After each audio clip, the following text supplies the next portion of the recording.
Hi everyone, good morning.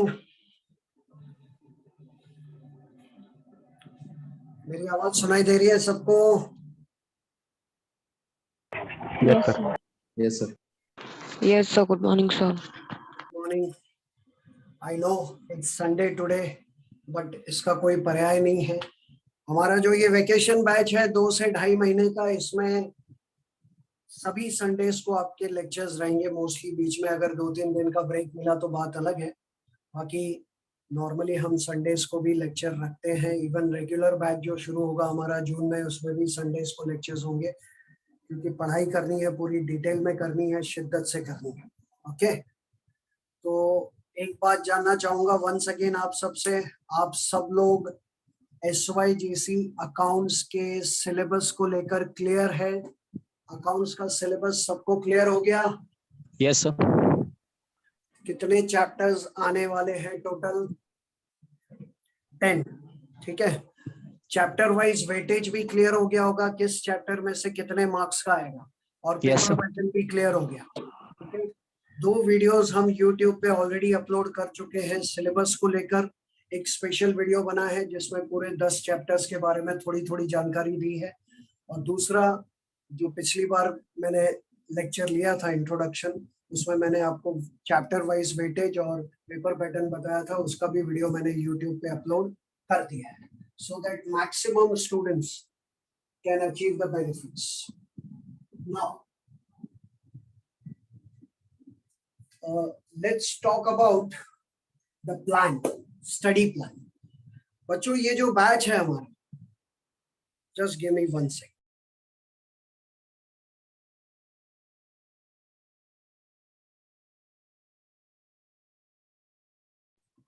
ये जो batch है हमारा SYGC accounts summer vacation batch, ये 2 से 2.5 महीने का बैच होगा. लेकिन ये 2 से 2.5 महीने के बैच में से जो पहले 2 हफ्ते हैं वो हम पूरे महाराष्ट्र के बच्चों को फ्री दे रहे हैं. तो जैसा कि आप देख रहे हैं SYGC accounts 2 weeks free online lectures. पिछले लेक्चर में हमने सिर्फ डिस्कशन किया था वेटेज के बारे में, मार्क्स के बारे में, पेपर पैटर्न के बारे में. लेकिन आज से आने वाले 2 हफ्ते तक इंक्लूडिंग टुडे, अगले 2 हफ्ते 14 डेज का प्लान पहले आपके साथ डिस्कस करना चाहूंगा. ये जो 2 हफ्ते 14 days, 2 weeks are equivalent to 14 days, जो हम पूरे महाराष्ट्र के बच्चों को फ्री देने जा रहे हैं, फ्री ऑनलाइन लेक्चर्स देने जा रहे हैं. इन 2 हफ्तों में हम क्या करने वाले हैं, यानी आपको क्या करना है, please pay attention. So 2 study plans for 2 weeks.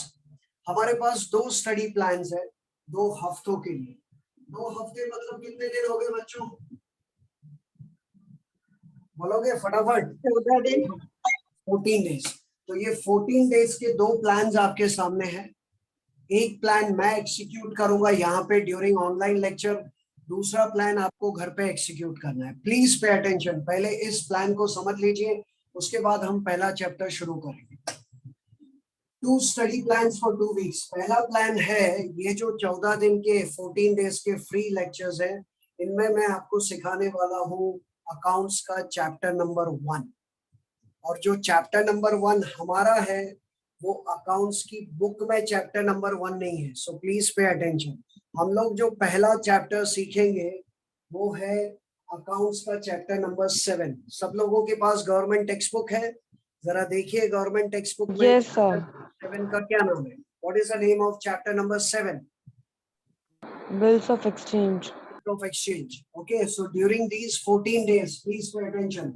We have to learn chapter number 7 of accounts, जिसका नाम है bills of exchange, during free online lectures. तो ये मेरा प्लान है कि ये 2 हफ्तों में मैं आपको ये एक चैप्टर, हमारा पहला चैप्टर है. आई रिपीट, हम जो पढ़ाई कर रहे हैं उसमें हमारा सीरियल नंबर 1 है, लेकिन गवर्नमेंट टेक्स्ट बुक के हिसाब से ये चैप्टर नंबर 7. तो ये 14 डेज में बिल्स ऑफ एक्सचेंज पूरा डिटेल में हम पढ़ेंगे सब कुछ. इसके जितने भी प्रॉब्लम्स है, ऑब्जेक्टिव्स है, थियरी है, सब कुछ इन 14 डेज में हम खत्म करेंगे. And this plan obviously will be executed by me with the help of you obviously. तो ये 14 डेज के ऑनलाइन लेक्चर्स का प्लान हो गया. अब ये 14 डेज के ऑनलाइन लेक्चर्स में मुझे क्या करना है मैं जानता हूँ और आप भी जानते हैं, लेकिन आपको घर पे क्या करना है ड्यूरिंग 14 डेज, मेरी बात ध्यान से सुनो. आप लोग के अकाउंट्स के जीटीवी में देखिए फिर से, what is chapter number 1? Chapter number 1 का नाम क्या है, पढ़ के बताओ। Final accounts of partnership. पूरा नाम पढ़ो। Introduction to partnership and partnership final accounts. Is it introduction to partnership and partnership final accounts? Yes, sir. Okay, तो ये जो चैप्टर है, chapter number 1, introduction to partnership and partnership final account, जो हम पढ़ेंगे आने वाले दिनों में, ये एक टाइम कंज्यूमिंग चैप्टर है, ये टाइम मांगता है। तो उसकी तैयारी हम ये 14 डेज में शुरू कर देंगे। क्या तैयारी है, ध्यान से सुनना।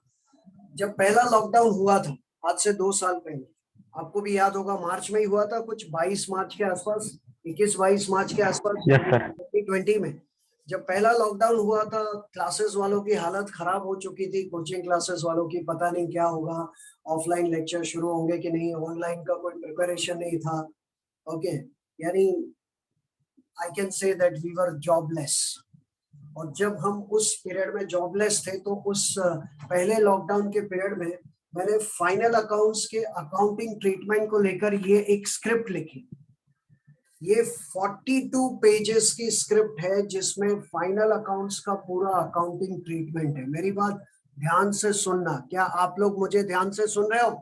Yes, sir. Maximum yes. कितने लोग मुझे सुन रहे हैं? Yes, sir. Yes sir. Yes sir. तो योर एक्साइटमेंट, जब आप लोग एक्साइटमेंट दिखाओगे तो हमारी एक्साइटमेंट दुगनी हो जाएगी। आप अगर थोड़ा इन्वॉल्वमेंट दिखाओगे, हम डबल इन्वॉल्व होकर आपको पढ़ाएंगे, डबल एनर्जी से आपको पढ़ाएंगे। तो ये जो स्क्रिप्ट लिखी, it is about accounting treatment. These are the notes about partnership final accounts.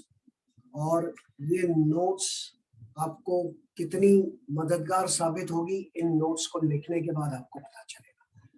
तो क्या करना है इन 14 दिन में? ऑनलाइन लेक्चर्स में तो हम लोग बिल्स ऑफ एक्सचेंज सीखेंगे, लेकिन टोटल कितने पेजेस है इसके? मैंने अभी 42 पेजेस में, देखो ये पहला पेज है। आप लोगों को अभी जो बिल्स ऑफ एक्सचेंज में पढ़ाने वाला हूँ, आज से जो शुरू करने वाला हूँ, उसके लिए वही नोटबुक रखिए जो आपने कल रखी थी। आप लोगों ने नोटबुक में लिखा, जो पिछले लेक्चर में फोटोज मैंने भेजे या Yes, sir. उस नोटबुक को आप लोग कंटिन्यू करेंगे बिल्स ऑफ एक्सचेंज के लिए। उसको वैसे ही रखिए और एक सेपरेट नोटबुक लीजिए फाइनल अकाउंट्स के लिए। आई रिपीट, एक सेपरेट A4 साइज की नोटबुक लेनी है सबको।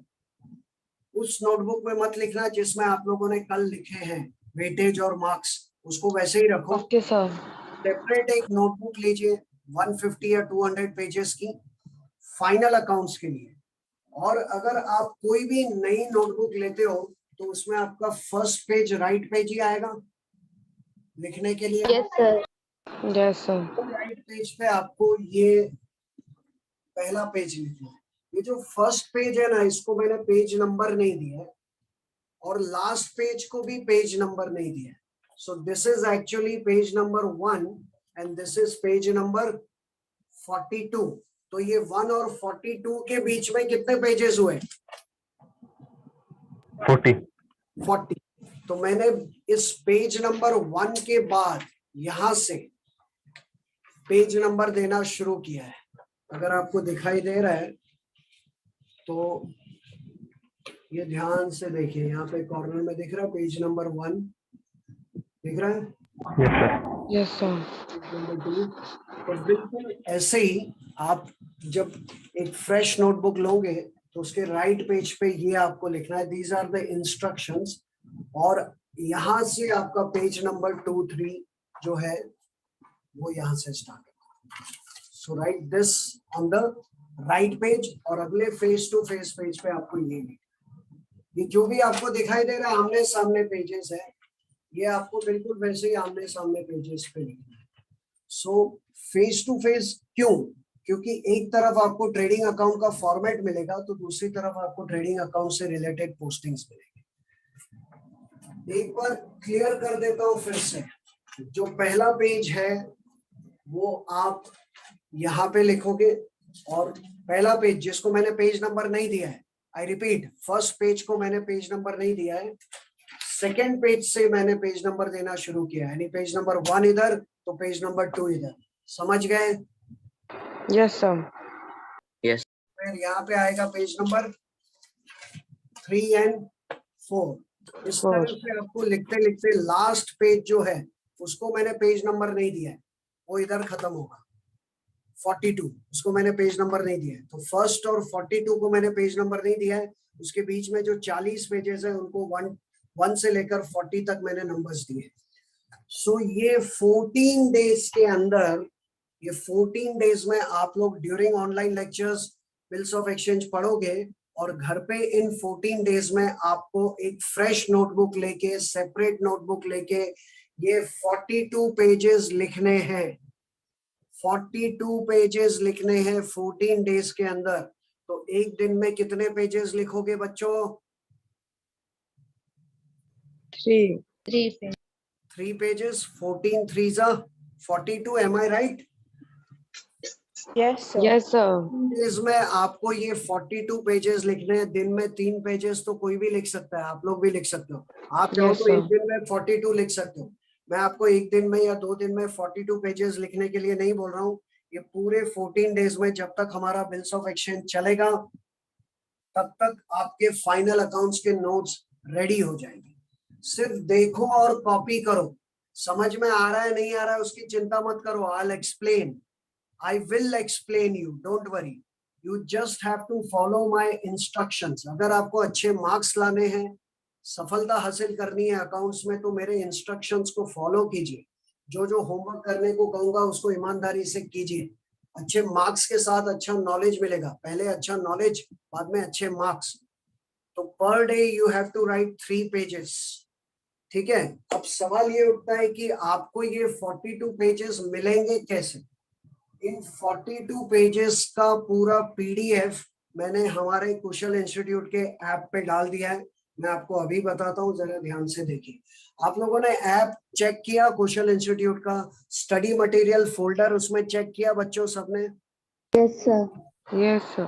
कुशल इंस्टीट्यूट के ऐप में आपको जाना है स्टडी मटेरियल के फोल्डर पे, और स्टडी मटेरियल का फोल्डर ओपन होते ही आपके सामने SYGC कॉमर्स आएगा। उस पर क्लिक कीजिए तो आपके सामने अकाउंट्स आएगा। उस पर क्लिक कीजिए तो सबसे पहला आपको दिखाई दे रहा है ये पीडीएफ। Yes, sir. ये वाला दिखाई दे रहा है, ये see, Yes. This is the PDF. ये दिख रहा है आपको लिखा हुआ hand written? Yes, sir. Yes. How many pages are there? 42. जिसमें फर्स्ट और 42 को नंबर नहीं दिया है, बीच के 40 पेजेस को नंबर दिया है। फर्स्ट जो पेज जिसको नंबर नहीं दिया है वो कौन से पेज पे लिखोगे? राइट। और लास्ट वाला कौन से पेज पे आएगा? लेफ्ट। और बीच के सारे face to face. Is that clear? Yes, sir. मैं इसलिए आराम से बोलता हूँ, धीरे धीरे बोलता हूँ।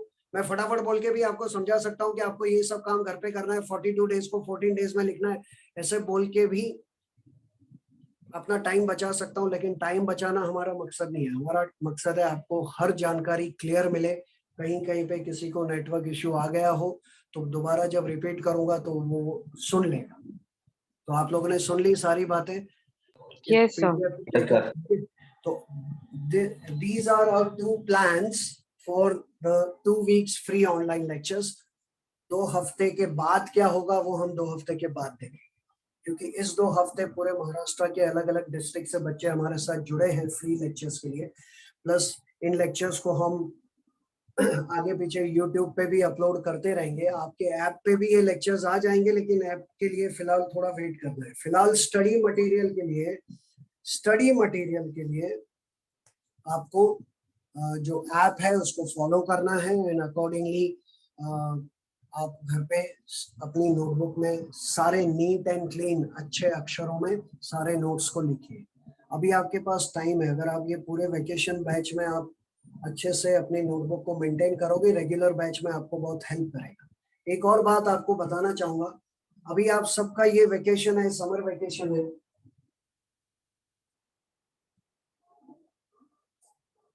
आप लोगों को SYGC में कितने चैप्टर्स हैं?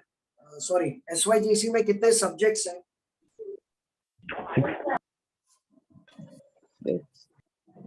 वही 6 सब्जेक्ट्स है जो FYGC में थे। Yes, sir.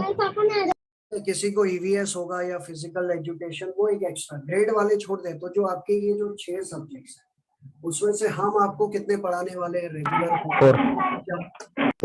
रेगुलर बैच की बात बाद में करते हैं। आप ये जो 2 महीने का आपका वेकेशन है इसमें क्या कर सकते हो? ये 2 महीने अप्रैल और मई में क्या कर सकते हो? जून में सबके कॉलेजेस फुल फॉर्म में शुरू होंगे, या वेकेशन नहीं भी है तो इन 2 महीनों में क्या कर सकते हो? अप्रैल और मई में अकाउंट्स पूरा आपका वेकेशन बैच में हो जाएगा, गवर्नमेंट टेक्स्ट बुक पूरी हो जाएगी आपकी। तो अकाउंट्स के साथ साथ घर पे आप लोग इंग्लिश और हिंदी की भी तैयारी जारी रखें। इंग्लिश और हिंदी की भी सेल्फ स्टडी शुरू कर दो। अगर इंग्लिश तो कंपलसरी है, किसी ने हिंदी लिया है, मराठी लिया है, गुजराती, फ्रेंच, जिसने जो भी सेकेंड लैंग्वेज ली है उसकी तैयारी इन 2 महीनों में कर दो, ताकि 2 से 3 महीने में मैक्सिमम अप्रैल, मई और जून, इन 3 महीने में आपका अकाउंट्स, इंग्लिश और हिंदी या जो और कोई लैंग्वेज मराठी या गुजराती, अगर ये 3 महीने में हो जाएगी अच्छी तरह से तो बाकी 3 सब्जेक्ट्स के लिए आपके पास पूरा साल रहेगा। तो अपने टाइम को वेस्ट मत करो, टाइम इज प्रेशियस। क्योंकि टाइम ऐसी चीज है ना, जब हमारे पास होता है तब हम उसकी रिस्पेक्ट नहीं करते, कदर नहीं करते। टाइम और पानी है ना, am I right? Time and water, ये दोनों चीज जब भरपूर होती है हम उसकी रिस्पेक्ट नहीं करते, और जब कम होती है तब हमको उसकी वैल्यू पता चलती है। एम आई राइट और wrong? Yes, sir. Yes, sir. इसलिए अभी आपके पास बहुत टाइम है, कॉलेज एग्जाम्स अगर हो चुके हैं, आपको लगता है अरे बहुत टाइम है, हो जाएगा हो जाएगा, और पता भी नहीं चलेगा, साल पूरा हो जाएगा, बोर्ड एग्जाम्स आएंगे। Sir excuse me. Yes sir मेरा कॉलेज चालू होने वाला 28 अप्रैल से 12th का। ये बात हम बाद में करेंगे, पर्सनल पे मुझे कॉल करना, फिर हम बात करेंगे ओके उसके सर। बाद, है ना? Yes sir. Yes sir. तो मैं ये कह रहा हूँ कि टाइम इज प्रेशियस, और अगर टाइम को आप वेस्ट करोगे अभी, अच्छा 2-3 महीने में अगर आप, एक तो आपका अकाउंट्स हो रहा है और उसके साथ में कोई भी एटलीस्ट 1 या 2 कर पाओ तो और अच्छा है, लेकिन एटलीस्ट 1 और सब्जेक्ट अगर आप सेल्फ स्टडी के तौर पे कर लो तो अच्छा खासा प्रिपरेशन हो जाएगा। बाकी सब्जेक्ट्स के लिए आपके पास 8-10 महीने रहेंगे, और ये जो 2 महीने में 3 महीनों में पढ़ोगे उनका रिविजन करने के लिए भी आपके पास टाइम रहेगा। ये मेरे सजेशंस है आपको, बाकी आपकी मर्जी, आप उन सजेशंस को फॉलो करें या ना करें, ठीक है? एंड आप लोगों ने मैं शुरू करता हूँ, ज्यादा पकाऊंगा नहीं। आप लोगों ने मेरी एक पोयम सुनी होगी, जब फाइनल अकाउंट्स के वीडियोस मैंने पोस्ट किए थे तो उनमें एक छोटी सी कुछ लाइनों की एक पोयम थी, सुनी थी? अप्रैल में शुरू किया, आ गया जब मार्च। सुना था क्या? फाइनल अप्रैल में शुरू किया, आ गया जब मार्च, टाइम पास करके पाए 100 में से नंबर 5। टाइम पास करके पाए 100 में से नंबर 5। टीचर ने जब फिर से की उस पेपर की जांच, टीचर ने जब फिर से की उस पेपर की जांच, टाइम पास की ताकत देखो 5 को ना आई आज। तो अप्रैल में पढ़ाई शुरू होती है और मार्च में खत्म होती है, और कुछ नहीं किया तो 100 में से नंबर 5 आ गए, और टीचर ने फिर से जब पेपर की जांच की तो 5 को बिल्कुल आंच नहीं आई, 5 के 5 ही रहे। अप्रैल में शुरू किया, आ गया जब मार्च, टाइम पास करके पाए 100 में से नंबर 5। टीचर ने जब फिर से की उस पेपर की जांच, टाइम पास की ताकत देखो 5 को ना आई आज। इसलिए एक बात का खास ध्यान रखना है, इससे पहले कि टूट जाए ये समय का कांच, इससे पहले कि टूट जाए ये समय का कांच, देख ले खुद को आईने में, खुद को ले तू जांच। आईने में नहीं तो सेल्फी में देख ले। आईने और सेल्फी में देख के अपना चेहरा नहीं देखना है, अपने आप को ऑब्जर्व करना है कि मैं कहाँ पे हूँ, मुझे कितना नॉलेज है, कितना आता है, और मुझे कितना पढ़ना है। इससे पहले कि टूट जाए ये समय का कांच, देख ले खुद को आईने में, खुद को ले तू जांच। लाने हैं पूरे नंबर 100, लाने हैं पूरे नंबर 100, नहीं लाने हैं 5। लाने हैं पूरे नंबर 100, नहीं लाने हैं 5। तो जम के पढ़ाई कर ले, फिर खेल कूद और नाच। जम के पढ़ाई कर ले, फिर खेल कूद और नाच। Time is precious, It is meant to be invested. Okay, it should not be wasted. समय की रिस्पेक्ट कीजिए, कदर कीजिए, और अगर सही टाइम पे सही प्लान बना के उसको एग्जीक्यूट करोगे, सिर्फ प्लान बनाने नहीं है, प्लान्स तो हम पेपरों पे बना देते हैं, लेकिन उन प्लान्स को हम एग्जीक्यूट नहीं करते। कल से रोज सुबह 5 बजे उठूंगा, ये प्लान बन जाता है, लेकिन जब सुबह 5 बजे का अलार्म बजता है तो फिर वो एक दिन के लिए प्लान स्थगित हो जाता है कि मैं कल से सुबह 5 बजे उठूंगा।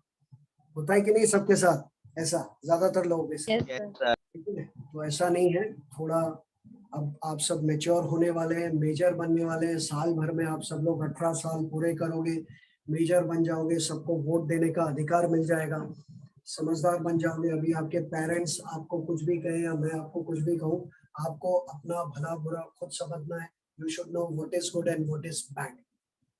इसलिए आपका अपना एक ओपिनियन होगा, आप अपनी एक राय रखोगे, अपनी एक पर्सनालिटी होगी आपकी, तो उसको आप निखार सकते हो अच्छी पढ़ाई करके। जितना अच्छा पढ़ोगे उतना अच्छा बनोगे। Okay, so without wasting time, अब ये 2 हफ्ते का प्लान समझ चुके हैं सब लोग, तो अब शुरू करते हैं हमारा पहला चैप्टर, जो कि गवर्नमेंट टेक्स्ट बुक में है। Chapter number 7. ठीक है। क्यों ना मैं 2 मिनट का ब्रेक ले लूं इसके पहले कि ये शुरू करूं। Can I have a break of 2 minutes please? Yes, sir. तब तक आप ये जो लिखा है उसको ध्यान से देख लो, अगर स्क्रीनशॉट लेना है तो ले सकते हो। I just be back in 2 minutes.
Okay, dear students, are you all there? Back to your seats.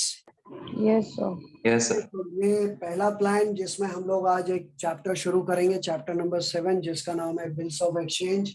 और दूसरा प्लान है you have to write 42 pages about chapter number 1 of account, जिसका नाम है introduction to partnership and partnership final accounts, और ये किसमें लिखना है आपको, in separate A4 size notebook, और ये आपको लिखना है घर पे। This is your homework for the next 14 days including today.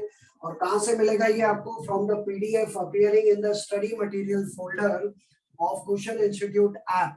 Kusal institute app के स्टडी मटेरियल फोल्डर में आपको ये 42 पेजेस मिलेंगे, रोज के 3 पेजेस के हिसाब से, right 3 pages per day. 14 days के बाद ये 42 पेजेस के नोट्स रेडी होने चाहिए सबके पास। जब तक हमारा बिल्स ऑफ एक्सचेंज खत्म होता है तब तक सबके पास ये 42 पेजेस रेडी होने चाहिए। ओके, सो अप्रैल शुरू हो चुका है, लेकिन मार्च अभी आया नहीं, पूरा साल बाकी है।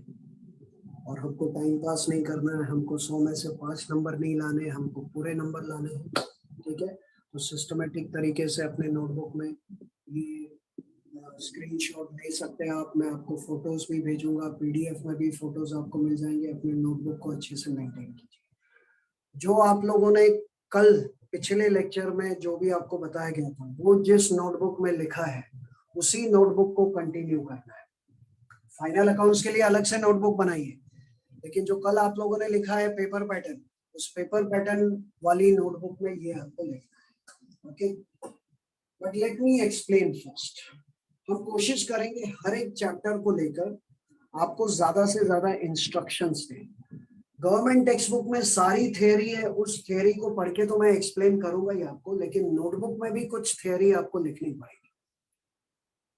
तो आप लोगों ने जो पेपर पैटर्न लिखा है जिस नोटबुक में, उस नोटबुक का जो नेक्स्ट फ्रेश पेज आएगा उस पे आपको ये अकाउंट्स चैप्टर नंबर 7 जिसका नाम है bills of exchange. Government text book page number 251 पे आइए सब लोग। Government text book page number 251 को रखो सामने। क्या आपको दिखाई दे रहा है chapter number 7 bills of exchange? Yes, sir. Yes, sir. ये जो चैप्टर है बिल्स ऑफ एक्सचेंज, इसको लेकर पहले 5 स्मार्ट पॉइंट्स मैंने बोर्ड पे लिखे। You have to write this. ये जो प्लान है ये आपको समझना है, इसको नोटबुक में लिखने की जरूरत नहीं है। फिर भी आपको लिखना हो कहीं पे किसी पेज पे लिख के उसको जेब में रखो। ये आपको नोटबुक में नहीं लिखना है, नोटबुक में लिखने की शुरुआत यहाँ से होगी। Bills of exchange chapter number 7 को लेकर 5 इंपॉर्टेंट बातें पहले आप लोग ध्यान से सुनिएगा, जो मैं कहूंगा एक एक बात। सबसे पहली बात, इस चैप्टर को आप गवर्नमेंट टेक्स्ट बुक में कहाँ पाओगे? You have to refer to government text book, जिसको मैं शॉर्ट में GTB कहूंगा। गवर्नमेंट टेक्स्ट बुक को मैं बार बार गवर्नमेंट टेक्स्ट बुक नहीं कहूंगा, GTB कहूंगा। तो इस चैप्टर के बारे में इंफॉर्मेशन आपको मिलेगी गवर्नमेंट टेक्स्ट बुक यानी कि GTB, पेज नंबर 251 से लेकर 308 तक। Check it out. क्या ये चैप्टर 251 पे स्टार्ट हो रहा है और 308 पे खत्म हो रहा है? जल्दी चेक करो और बताओ, पहला और आखिरी page. Yes sir. Yes, sir. तो 308 पे खत्म हो रहा है, 251 से स्टार्ट हो रहा है। टोटल कितने पेजेस हो गए इसके?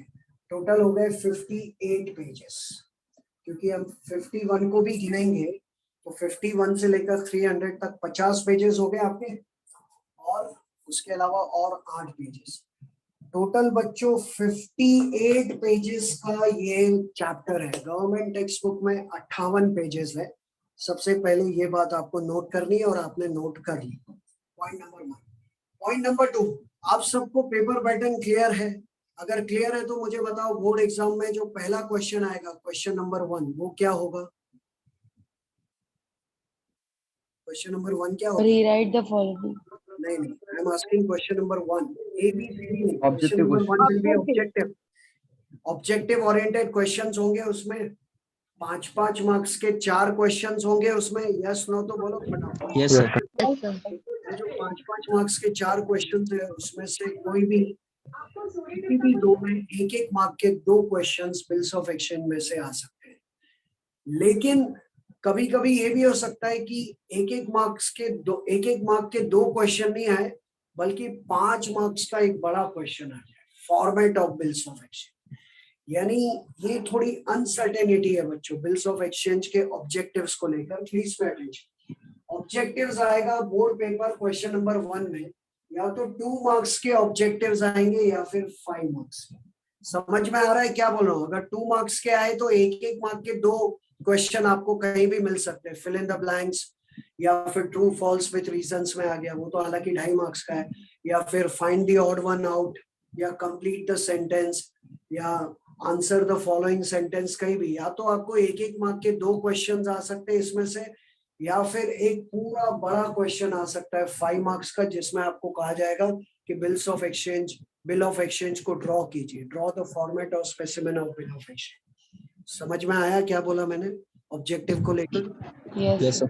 sir. ये श्योरिटी नहीं है, ये जब पेपर आएगा तब पता चलेगा कि 2 मार्क्स के ऑब्जेक्टिव्स आए हैं या 5 के या 7 के भी आए, हो सकता है ये दोनों आ जाए। 5 मार्क्स का एक प्रोफॉर्मा भी आ गया आपको, और एक मार्क के आगे और 2 ऑब्जेक्टिव्स भी आपको फिल इन द ब्लैंक्स या कहीं पे ऑड वन आउट में दिखाई दे रहे हैं, मतलब 7 मार्क्स के ऑब्जेक्टिव्स भी आ सकते हैं। So objectives will carry either 2 marks and और 5 मार्क्स, बट मार्क्स एक सेकेंडरी चीज है बच्चों। हम नॉलेज के लिए पढ़ाई करते हैं कि मार्क्स के लिए? बताइए जरा। मन में सब लोग Knowledge marks के लिए। बोलेंगे, मन में सब लोग मार्क्स बोलेंगे, मुझे पता है। नॉलेज के लिए तो आपको चैप्टर का नॉलेज अगर पूरा है तो मार्क्स तो आपको मिल जाएंगे, चाहे 2 मार्क्स हो या 5 मार्क्स हो, पूरे मिलेंगे। और 5 में से 5, 100 में से 5 नहीं, 5 में से 5 मिलेंगे, ठीक है। एंड प्रॉब्लम, आप लोगों ने पेपर पैटर्न देखा, तो उस पेपर पैटर्न में ये भी बताया कि जो प्रॉब्लम आएगा वो बोर्ड पेपर क्वेश्चन नंबर 3 में होगा। आपको याद, आपने देखा ध्यान से क्वेश्चन नंबर 3 पेपर पैटर्न, उसमें एक प्रॉब्लम बिल्स ऑफ एक्सचेंज का है और उसके सामने ऑप्शन में डिसोल्यूशन है। अगर Yes, sir. नोटबुक रखी है पास में तो देख लो। क्वेश्चन नंबर 1 ऑब्जेक्टिव्स और क्वेश्चन नंबर 2 किस में से? एडमिशन और रिटायरमेंट में से। देखो पेपर पैटर्न लिखा है Dissolution of partnership fund. Two I am asking about two किस में से? एडमिशन और रिटायरमेंट। Yes, sir. हाँ. Yes, question sir. नंबर 3 किस में से? डिसोल्यूशन या बिल्स ऑफ एक्सचेंज, है ना। तो बिल्स ऑफ एक्सचेंज का जो प्रॉब्लम आएगा बोर्ड में, वो कौन सा क्वेश्चन नंबर होगा? क्वेश्चन नंबर 3, और वो कितने मार्क्स का होगा? 10 मार्क्स, ठीक है। प्रॉब्लम पक्का 10 मार्क्स का ही आएगा, लेकिन ऑब्जेक्टिव के बारे में कहना फिलहाल ये श्योर और सर्टेन नहीं है। 2 मार्क्स, 5 मार्क्स, 7 मार्क्स देख लेंगे, ठीक है। ये तीसरा पॉइंट। अब यहाँ से मेन पढ़ाई स्टार्ट हो रही है बिल्स ऑफ एक्सचेंज की, जरा ध्यान से सुनो। हमारे देश के ऊपर 200 से भी ज्यादा सालों तक अंग्रेजों ने शासन किया। ब्रिटिश गवर्नमेंट हमारे देश पे रूल कर रही थी 200 साल से भी ज्यादा। तो हमारे देश में ऐसे बहुत सारे कानून है, बहुत सारे एक्ट्स है जो ब्रिटिश गवर्नमेंट ने पास किए, और वो एक्ट्स अभी भी चल रहे हैं। ऐसा ही एक एक्ट जो ब्रिटिश गवर्नमेंट ने ही पास किया होगा ऑब्वियसली, 1881 में, 1881 में, यानी तकरीबन 140 इयर्स हो चुके हैं, 140 साल हो चुके हैं। ध्यान से सुनना। 1881 में ब्रिटिश गवर्नमेंट ने एक एक्ट पास किया था। उस एक्ट का नाम था नेगोशिएबल इंस्ट्रूमेंट एक्ट। एक्ट का नाम था नेगोशिएबल इंस्ट्रूमेंट्स एक्ट। नेगोशिएबल का मतलब होता है ट्रांसफरेबल, और इंस्ट्रूमेंट्स का मतलब होता है डॉक्यूमेंट। यानी नेगोशिएबल इंस्ट्रूमेंट्स को एक साथ पढ़ो तो उसका मीनिंग क्या होता है? Transferable documents. नेगोशिएबल का मतलब ट्रांसफरेबल और इंस्ट्रूमेंट्स का मतलब डॉक्यूमेंट्स, कागजात। तो 1881 में ब्रिटिश की सरकार ने एक्ट पास किया। एक्ट का नाम था नेगोशिएबल इंस्ट्रूमेंट्स एक्ट 1881। उस एक्ट के द्वारा 3 इंस्ट्रूमेंट्स को नेगोशिएबल घोषित किया गया कि हमारे देश में ये जो 3 डॉक्यूमेंट्स होंगे, इन तीनों डॉक्यूमेंट्स को हम नेगोशिएबल इंस्ट्रूमेंट्स कहेंगे। और उन 3 डॉक्यूमेंट्स में सबसे पहला डॉक्यूमेंट था जिसके बारे में हम लोग चैप्टर पढ़ेंगे। क्या नाम? Bills of exchange. Bills of exchange. बहुत सारे हैं तो बिल्स ऑफ एक्सचेंज, और अगर एक ही है तो बिल ऑफ एक्सचेंज। मान लो ये मेरे पास एक बिल ऑफ एक्सचेंज है। पहला नेगोशिएबल इंस्ट्रूमेंट, उसका नाम है बिल ऑफ एक्सचेंज। दूसरा नेगोशिएबल इंस्ट्रूमेंट, उसका नाम है promissory note. Bills of exchange और प्रोमिसरी नोट में कुछ स्टूडेंट्स को कंफ्यूजन होता है, सब दूर कर दूंगा, ध्यान से सुनना। According to negotiable instrument act 1881, 3 documents are treated, are known as negotiable, जिसमें पहला है बिल ऑफ एक्सचेंज, दूसरा है प्रोमिसरी नोट और तीसरा है ऑर्डर चेक या बेरर चेक। हम उल्टा जाते हैं। तीसरा कौन सा बताया मैंने, बोलना जरा, सुना हो तो। ऑर्डर चेक या ऑर्डर बैरर चेक चेक। और बैरर चेक। ऑर्डर चेक और बेरर चेक के बारे में आप लोग FYJC में पढ़ चुके हो बच्चों। FYJC में आपने टाइप्स ऑफ चेक के बारे में नहीं पढ़ा? BRS में भी आके गया, कैश बुक में भी आके गया, रिमेम्बर? Yes sir. तो जैसे कि अगर आपका किसी बैंक में अकाउंट है, अगर बैंक में अकाउंट है तो ऑब्वियसली उस बैंक से आपको चेकबुक तो मिलेगी, और चेकबुक में जो चेक होता है वो कुछ इस तरह से होता है। दिस इज द चेक, ये जो आपको दिखाई दे रहा है। और देखिए चेक Yes, के sir. ऊपर, मैं इसके बारे में डिटेल में नहीं पढ़ाऊंगा क्योंकि ऑलरेडी पढ़ चुके हैं। ये चेक के यहाँ पे अगर ऐसे 2 क्रॉस लाइन कर दे तो वो कौन सा चेक हो जाता है? Cross check. चेक हो जाता है क्रॉस चेक। लेकिन एक करेक्शन मैं करूंगा यहाँ पे, we have to write here order check, cross check नहीं, cross check is generally not negotiable, please pay attention। आपको पता है बेरर चेक क्या होता है? सबको बेरर चेक क्या होता है? Bearer check Which is easily converted into cash. encashed on the counter, which can be encashed on the counter। अगर मैं आपको साइन करके बेरर चेक दे दूं तो वो चेक लेके आप मेरे बैंक में जाके पैसा निकाल सकते हो कि नहीं? Yes sir. और अगर बेरर को काट के वर्ड ऑर्डर लिखा जाए तो जो बंदा ये चेक लेके जाएगा उसको अपना आईडी दिखाना पड़ेगा और पैसा उसी को मिलेगा। जिसका इस पे नाम लिखा होगा उसी को पैसा मिलेगा। अगर मैं बेरर को काट के क्या लिखूं? Order check.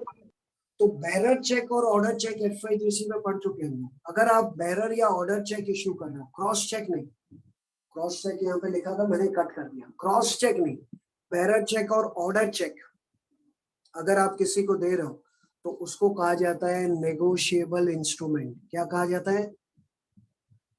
Negotiable instrument. उसका मतलब क्या है नेगोशिएबल इंस्ट्रूमेंट का? Transferable document. यस। तो 3 डॉक्यूमेंट्स को नेगोशिएबल घोषित किया गया, जिसमें सबसे पहला है चेक, जो कि बेरर चेक है या ऑर्डर चेक है। उसके बाद सेकंड मैंने क्या बोला? Promissory note. प्रोमिसरी नोट के बारे में फिलहाल कुछ नहीं बताऊंगा, मैं आपको कंफ्यूज नहीं करूंगा। 2-3 दिन या कुछ दिनों के लिए रुक जाइए, बाद में बात करेंगे, ठीक है? और प्रोमिसरी नोट को लेकर सिर्फ 1-2 छोटे से क्वेश्चंस आपको गवर्नमेंट टेक्स्ट बुक में दिए, बाकी उसको लेकर कोई प्रॉब्लम्स नहीं है, उसको लेकर कोई ज्यादा एक्सप्लेनेशन नहीं है। So let's wait for promissory note. और सबसे पहला डॉक्यूमेंट, उल्टा जा रहे हैं ना हम लोग, ऑर्डर चेक या बेरर चेक, उसके ऊपर प्रोमिसरी नोट और सबसे ऊपर bill of exchange. Bill of exchange को भी क्या कहा गया है बच्चों? Negotiable instrument. तो देखिए ये कुछ और एक्स्ट्रा बातें हैं। पॉइंट नंबर 4, ये तीनों समझ में आ गए? गवर्नमेंट टेक्स्ट बुक 251 से 308, 58 पेजेस है आपके पास। प्रॉब्लम आएगा 10 मार्क्स का और ऑब्जेक्टिव 2 मार्क्स के आ सकते हैं, 5 मार्क्स के आ सकते हैं या 7 मार्क्स के आ सकते हैं। Point number 4, according to negotiable instrument act 1881, act का ईयर जरूर याद रखिए और नाम भी याद रखिए। According to negotiable instrument act 1881, 3 documents are considered to be negotiable। 3 documents को नेगोशिएबल कंसिडर किया गया है। नेगोशिएबल का मतलब ट्रांसफरेबल और इंस्ट्रूमेंट्स का मतलब डॉक्यूमेंट्स। और इन 3 डॉक्यूमेंट्स के नाम आपके सामने है बोर्ड में। Number 1 is bill of exchange, number 2 promissory note और नंबर 3 बेरर चेक और ऑर्डर चेक। बेरर चेक और ऑर्डर चेक के बारे में हम लोग पढ़ने वाले नहीं है, हम लोग पढ़ने वाले हैं bill of exchange and promissory note के बारे में। प्रोमिसरी नोट के बारे में भी हम लोग फिलहाल पढ़ने वाले नहीं है, हम लोग डिटेल में पढ़ेंगे बिल ऑफ एक्सचेंज के बारे में। एक और बात ध्यान से देखिए, बिल ऑफ एक्सचेंज और प्रोमिसरी नोट के आगे ब्रैकेट में लिखा है इंस्ट्रूमेंट्स ऑफ क्रेडिट। इनको क्या कहा गया है सिंपल शब्दों में? Instruments of credit. Common name for both these document is instruments of credit. Instruments of credit क्या होता है ये भी मैं आपको थोड़ी देर में बताता हूँ, बट फिलहाल इतना आप सब लोग याद रखें कि according to the negotiable instrument act 1881 how many documents are considered to be negotiable? 3. 3. Promissory note and bearer check or order check. Clear? और ये जो बिल्स ऑफ एक्सचेंज है बच्चों, ये बिल्स ऑफ एक्सचेंज हमारे देश में रीजनल लैंग्वेज में भी ड्रॉ किया जाता है. जैसे महाराष्ट्र में मराठी, गुजरात में गुजराती. हमारे देश की जो प्रादेशिक भाषाएं हैं जिनको हम रीजनल लैंग्वेज कहते हैं या इंडियन लैंग्वेज में बिल्स ऑफ एक्सचेंज को हुंडीज कहा जाता है. हुंडीज.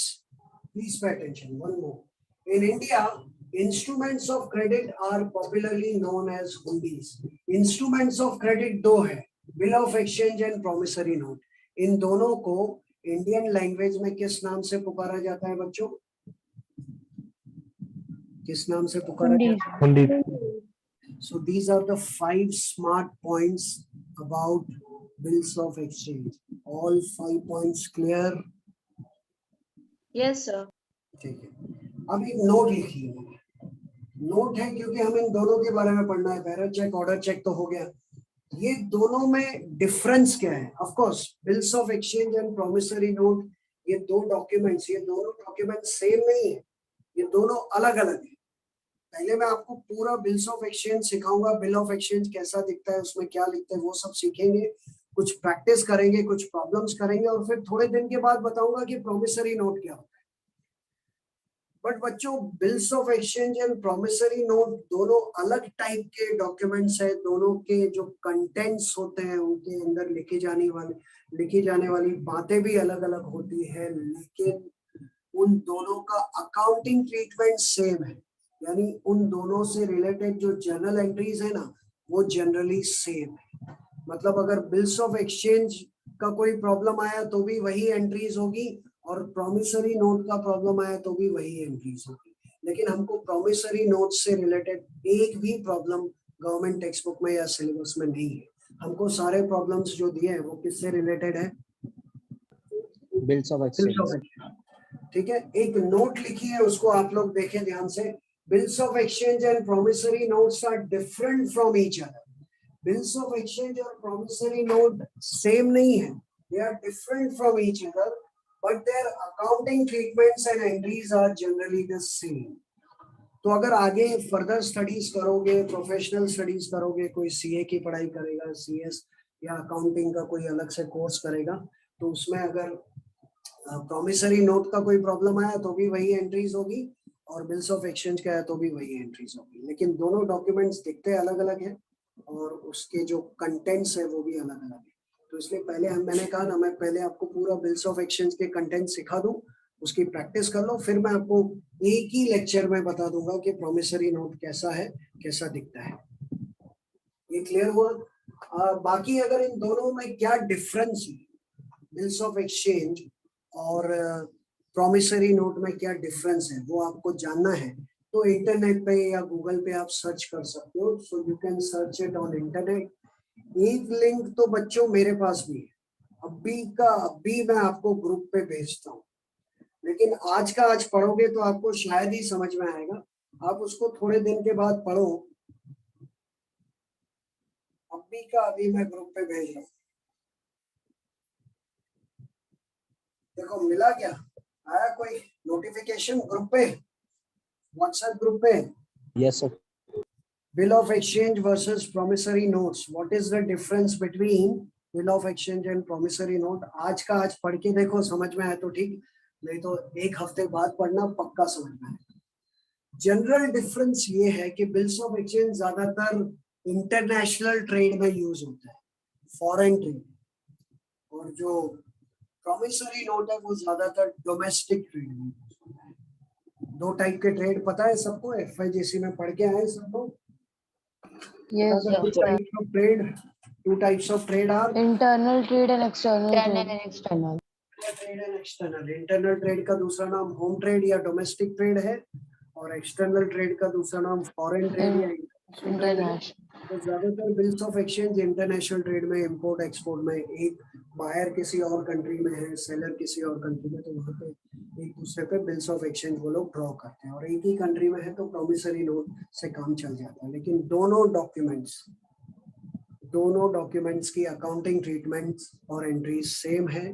दोनों डॉक्यूमेंट्स के लिए एक ही एक्ट एप्लीकेबल है, नेगोशिएबल इंस्ट्रूमेंट्स एक्ट 1881, और दोनों डॉक्यूमेंट्स को अगर एक ही नाम देना हो तो कहा जाएगा instrument of credit. Clear? Clear? Yes sir.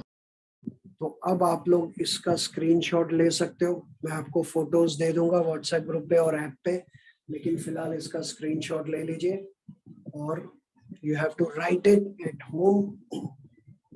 जो डेली बिल्स ऑफ एक्सचेंज का होमवर्क मिलेगा वो तो करना ही है, लेकिन जो 42 पेजेस बोले फाइनल अकाउंट्स के, पर डे 3 पेजेस वो भी लिखना है। ठीक है, अब ये मत बोलना कि टाइम नहीं है, टाइम निकालो, टाइम निकालना पड़ता है। हो गया? चलो, अब मैं आपको कुछ बातें बताऊंगा, उसको ध्यान से सुनना, फिर हम गवर्नमेंट टेक्स्ट बुक में से पढ़ेंगे। फिलहाल के लिए हमारे पास एक ही नेगोशिएबल इंस्ट्रूमेंट है जिसका नाम है बिल ऑफ एक्सचेंज। कुछ ऐसा दिखता है ये, ठीक है, रेक्टेंगुलर शेप या स्क्वायर शेप में भी चलता है। ठीक है, अब कभी स्क्वायर हो या रेक्टेंगुलर उससे कोई फर्क नहीं। इस तरह से ये डॉक्यूमेंट दिखाई देता है। आपको बोर्ड एग्जाम में स्पेशल 5 मार्क्स का एक क्वेश्चन आ सकता है जिसमें आपको कहा जाएगा ड्रॉ द स्पेसिमेन और format of bill of exchange. 5 marks का एक ही क्वेश्चन आएगा और कहा जाएगा कि बिल ऑफ एक्सचेंज का फॉर्मेट ड्रॉ कीजिए। तो ये फॉर्मेट आपको दिखाई दे रहा है, ऐसा ये फॉर्मेट होता है। And this will carry how many marks? The format will carry how many marks? 5 marks. ठीक है, वो बात की बात है, लेकिन अब इसकी बात करते हैं। फिलहाल प्रोमिसरी नोट को रख देते हैं साइड पे, और हमारे पास एक ही डॉक्यूमेंट है जिसका नाम है bill of Bills exchange. of single है तो बिल ऑफ एक्सचेंज, बहुत सारे हैं तो bills of exchange. Bills of exchange. तो ये आपको क्या दिखाई देगा? Bill of exchange. Bill of exchange खाली है, कुछ लिखा नहीं है। बताऊंगा उस पर कैसे क्या क्या लिखना है, इसके बारे में बात करते हैं।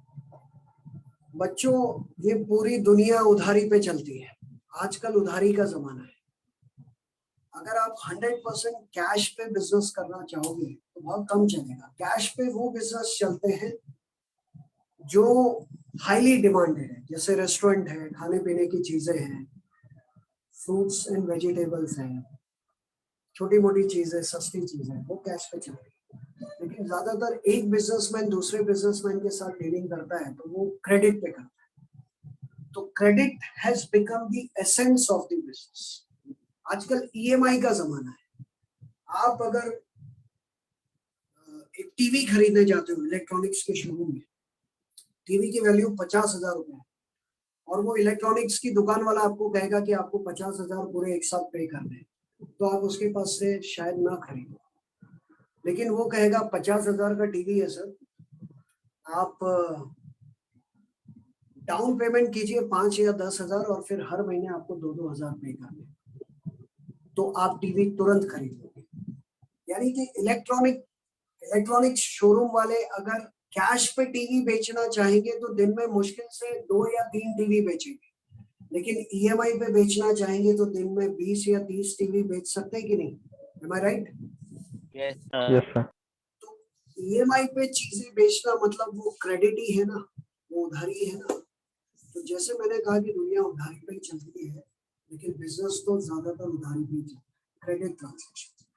तो ऐसा ही एक एग्जांपल मैं आपको दूंगा बुक में से, बाद में हम थोड़ा ब्रेक लेके फिर इंट्रोडक्शन पढ़ेंगे। बीच बीच में ब्रेक लूंगा क्योंकि थियरी में क्या होता है, कंटिन्यूस जब हम थियरी पढ़ते हैं तो थोड़ा बोर हो जाते हैं, तो बीच बीच में ब्रेक दूंगा, डोंट वरी। लेकिन अब जो इंट्रोडक्शन दे रहा हूँ उसको ध्यान से सुनना। एक एग्जांपल दूंगा, यही एग्जांपल जब तक हम बिल्स ऑफ एक्सचेंज पढ़ेंगे तब तक आपको माइंड में रखना है, ठीक है? Please pay attention. समझो कि मेरी एक दुकान है, स्टेशनरी की दुकान है, और आप मेरे रेगुलर कस्टमर, जिसको मैं जानता हूँ, you are my regular customer. तो आप मेरी स्टेशनरी की दुकान पे आते हो, या मान लो कि मैं एक होलसेलर हूँ और आप एक रिटेलर, मैं स्टेशनरीज का होलसेलर हूँ, आप एक retailer, and you are my regular customer. आप मेरे दुकान पे आए और आपने 20,000 रुपए की स्टेशनरी खरीदी, गुड्स खरीदी, क्योंकि आप स्टेशनरी डीलर हो, मैं भी स्टेशनरी डीलर हूँ, तो हम दोनों के लिए स्टेशनरी गुड्स हुआ कि नहीं? Yes, sir. मैं फर्नीचर डीलर होता तो फर्नीचर मेरे लिए गुड्स होता, अगर मैं इलेक्ट्रॉनिक्स की चीजें बेच रहा होता तो वो मेरे लिए गुड्स होता।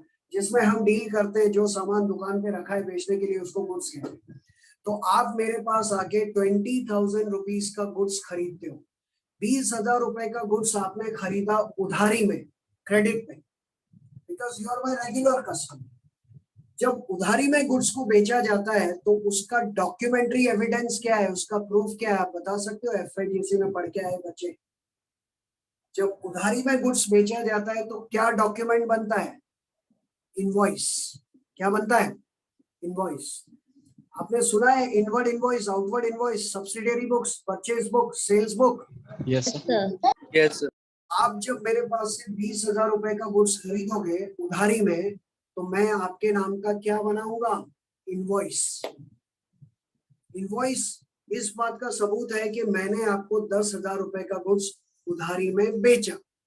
You have received goods worth ₹20,000 from me, or I can say I have sold goods worth ₹20,000 to you on credit, for which I have prepared a documentary evidence which should be called as invoice. अब जब आप 20,000 का goods खरीदोगे तो उसका जो bill बनेगा वो डबल ट्रिपल कॉपी में बनेगा। एक कॉपी फाड़ के आपको दूंगा, एक कॉपी मेरे पास रहेगी। आपको जो मैं बिल दे रहा हूं उसको मैं आउटवर्ड इनवॉइस कहूंगा, और आप खुद उसको कौन सा इनवॉइस कहोगे? Inward invoice. Word. तो आप आए दुकान पे, सामान खरीदा, ये बिल बना है, मैंने कहा ये लो बिल, ये बिल मैं आपको दे रहा हूँ, लो या ठीक है। आपके लिए क्या है वो bill? Inward Inward. Inward invoice. Inward invoice. मेरे लिए क्या है वो? Outward. Word. तो गुड्स मैंने आपको बेच दिया, उधारी में बेच दिया, उसका डॉक्यूमेंट्री एविडेंस बन गया, बात खत्म हो गई। अब आपने कहा कि sir I will make the payments after 2 months। What is the date today? 3rd April. April. आज 3 अप्रैल को, 3 अप्रैल को मैंने आपको ये गुड्स बेचा, बिल भी बन गया। आपने कहा सर मैं इसका पेमेंट आपको 2 महीने बाद करूंगा, 20,000 रुपए मैं आपको 2 महीने बाद दूंगा। मेरे और आपके बीच में ये बात पहले ही हो चुकी होगी, तभी मैंने आपको गुड्स बेचा होगा, और आप मेरे रेगुलर कस्टमर हो तो मैं आपको उधारी में बेचूंगा। तो आपने कहा sir I will make the payment after 2 months। तो so can you tell me the date, what would be the date of payment? 3rd June. 3rd June. 3rd अप्रैल से 3rd मई, और 3rd मई से 3rd जून, यानी आप 3 जून को मुझे पैसा देंगे, राइट? यानी 2 महीने मेरे पास आपका पैसा आने वाला नहीं है। अब प्रॉब्लम ये है कि आप मुझे पैसा दोगे 2 महीने बाद, 2 महीने बाद जब 3rd जून आएगा, isn't it possible कि आप इंसॉल्वेंट हो सकते हो? Isn't it possible कि जो बायर है वो गायब हो सकता है? क्या ये पॉसिबल नहीं है कि मेरा 20,000? Yes, sir. Yes. So there is a risk of bad debts. There could be the risk of recovery. या हो सकता है कि आप कहो कि मैं बाद में दूं, ये दूं। तो क्या होता है, आप मुझे एक कमिटमेंट देते हो, आप मुझे एक प्रॉमिस करते हो कि sir I will make the payment after 2 2 months. months. Month. मैं आपसे कहता हूँ ठीक है, you will make the payment after 2 months, लेकिन यही बात हम एक पेपर पे लिखते हैं, स्टैम्प पेपर पे लिखते हैं प्रॉपर, और उसमें आप इस बात को स्वीकार करके लिखिए कि आप मुझे 2 महीने बाद 20,000 रुपया देंगे। अगर ये बात जो आप जबानी या ओरली कह रहे हैं, यही बात एक डॉक्यूमेंट पे लिख के दे दो, तो वो एक स्ट्रॉन्ग एविडेंस हो जाएगा कि नहीं? Yes, sir. ज्यादा स्ट्रॉन्ग प्रूफ हो जाएगा कि नहीं? वो एक कॉन्ट्रैक्ट हो जाएगा कि नहीं? यस। तो इसलिए एक तो इनवॉइस तो बन गया है, invoice is the proof that I have sold goods to you, but when you give your commitment that sir I will make the payment after 2 months, I need that commitment to be written on a stamp paper. तो इसके लिए मैं एक paper लेके आता हूँ. वो paper press में लोग छपवाते हैं, मार्केट में रेडीमेड अवेलेबल होता है, क्योंकि हम लोग प्रैक्टिकली बिल्स ऑफ एक्सचेंज इतना देखते नहीं है.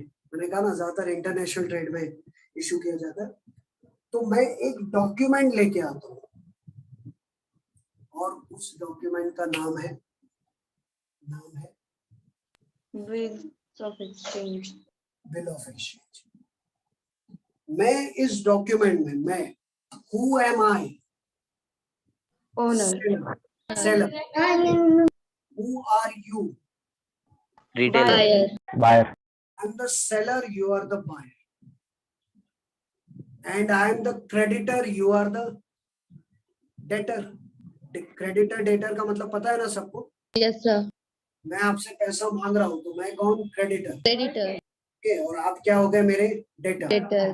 तो क्रेडिटर एक डॉक्यूमेंट लेके आता है, सेलर एक डॉक्यूमेंट लेके आता है, और उस डॉक्यूमेंट पे कुछ लिखता है. एग्जैक्टली वो डॉक्यूमेंट में क्या लिखा जाता है बाद में बताता हूँ, अभी हिंदी में सुन लीजिए.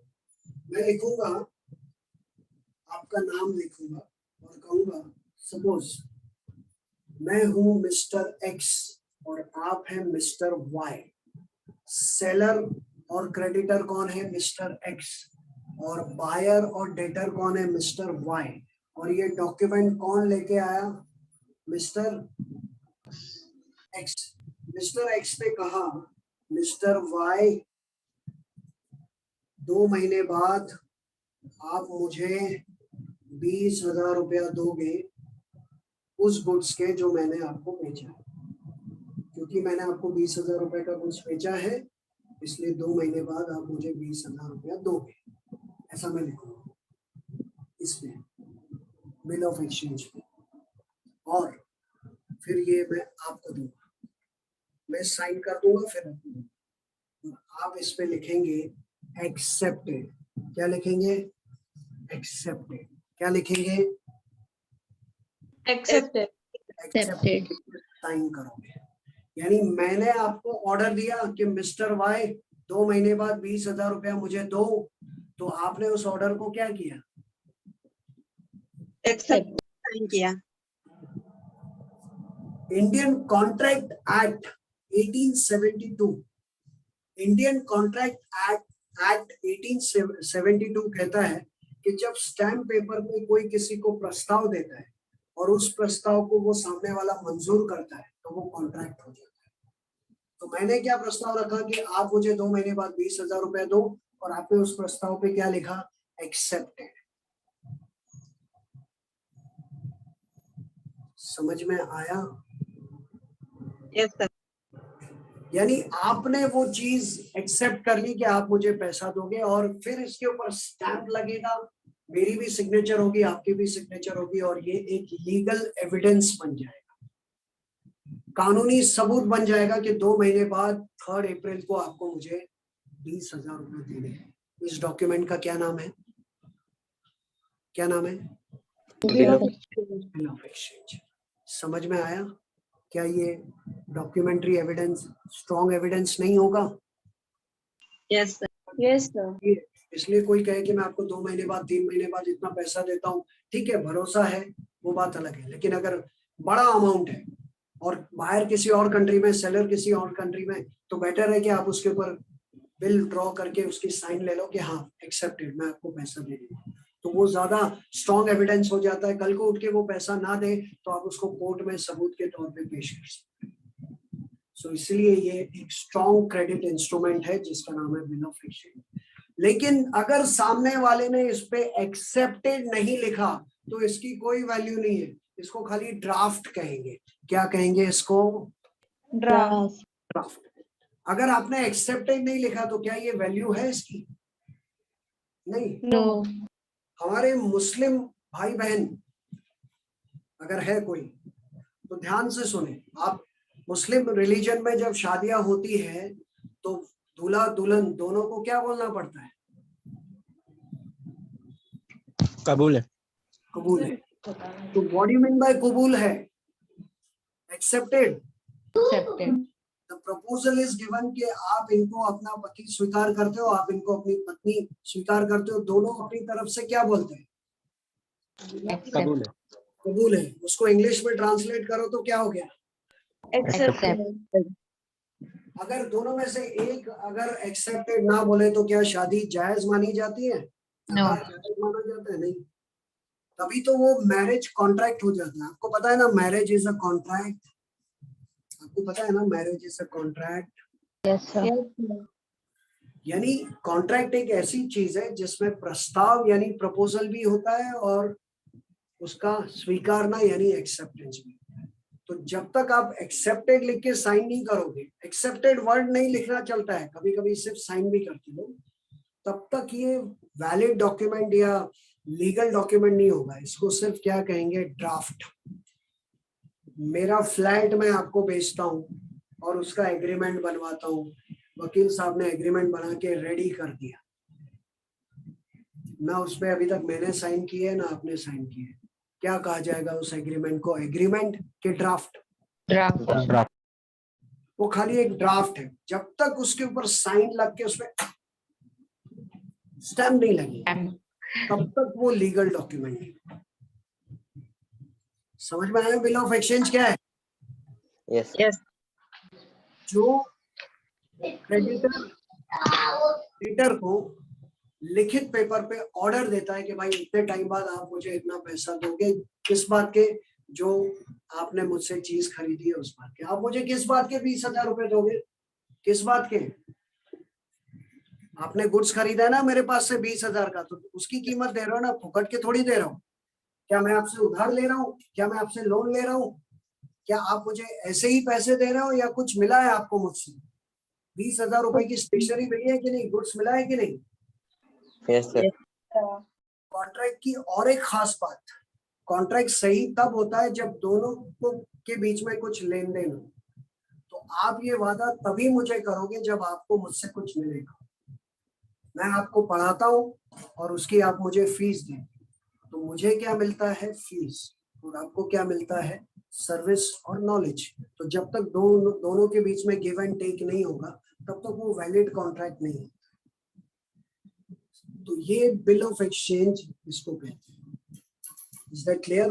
अब हम लोग बिल ऑफ एक्सचेंज को लेकर ही बातें करेंगे। जैसा मैंने कहा, थोड़ा ब्रेक लूंगा, फिर से 2-3 मिनट का वापस आता हूँ। उसके बाद government text book page number 251 पे कुछ इंट्रोडक्शन है, कुछ बातें हैं। जैसे जैसे मैं गवर्नमेंट टेक्स्ट बुक से पढ़ाते जाऊंगा, you have to go on ticking. जैसे जैसे पढ़ाते जाऊंगा टिक करते जाओ, पढ़ते जाओ, ठीक है? Yes, sir. Can I have a break for 2-3 minutes? 3 minute का ब्रेक लेते हैं। चलो, तब तक ये आप लोगों ने ले लिया स्क्रीनशॉट सबने? ओके, नहीं लिया है तो एक बार पढ़ लो और ले लो screenshot.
Okay, everyone, back to your seats and GTB page number 251. GTB government text book page number 251 पे आ जाइए सब लोग। 251 पेज पे कंटेंट के नीचे 7.1 इंट्रोडक्शन दिखाई दे रहा है सबको? Introduction, yes sir. तो हम लोग ये इंट्रोडक्शन पढ़ लेते हैं पहले, क्योंकि नया चैप्टर है bill of exchange, bills of exchange, तो उसके बारे में जो अब तक मैं बोल चुका हूँ वो सब इसमें लिखा हुआ है। ओके, इंट्रोडक्शन पढ़ के कुछ बीच बीच में से मैं आपको थियरी पढ़ाऊंगा। जो थियरी या पॉइंट सब लोग पढ़ेंगे उनको आपको टिक करना है। 7.1 को टिक करो, it is about introduction. Okay, तो पढ़ना शुरू करते हैं। Please pay attention. इंट्रोडक्शन मैं पढ़ूंगा, एक्सप्लेन भी करूंगा, प्लीज पे अटेंशन। बीच बीच में आप लोगों से भी पढ़वाऊंगा। The ability of a customer to obtain goods or services before payment based on trust. Her customer ज्यादातर यही चाहता है ना कि पेमेंट के पहले ही उसको गुड्स एंड सर्विसेज मिल जाए, राइट? Yes, sir. हर कस्टमर ये चाहता है कि उसको उधारी में गुड्स दिया जाए। हम लोग भी हमारे स्टूडेंट्स को फ्री लेक्चर्स देते हैं before they make payment of fees. We give them demo lectures. So the ability of customer to obtain goods or service before payment is based on trust. और वो trust पे चलता है, पूरी दुनिया विश्वास पे चलती है। When goods or services are obtained and payment will be made in future, it is known as credit transactions. Goods and services are obtained today, but payment will be made in future. तो उसको कौन सा transaction कहते हैं? Credit transaction. And credit transaction play a significant role in the world of business. Business की दुनिया में credit transaction का रोल बहुत ही significant यानी कि important है। मैंने आपसे नहीं कहा ये पूरी दुनिया किस पे चलती है? उधारी पे चलती है, credit पे चलती है। Credit motivates the customer to increase the amount of their spending. Credit आपको motivate करता है कि आप अपना spending, आप अपना खर्चा बढ़ाओ। जैसे आप गए थे सस्ता फोन खरीदने के लिए जो 10,000 में मिले, 10,000 रुपए कैश लेके गए थे और दुकान पे जाके देखा कि 30 या 40,000 रुपए में एक बेस्ट फोन अवेलेबल है और दुकानदार ने उसका डेमो दिया, आपका मन हो गया उसको खरीद लो, लेकिन आपका बजट इतना है नहीं।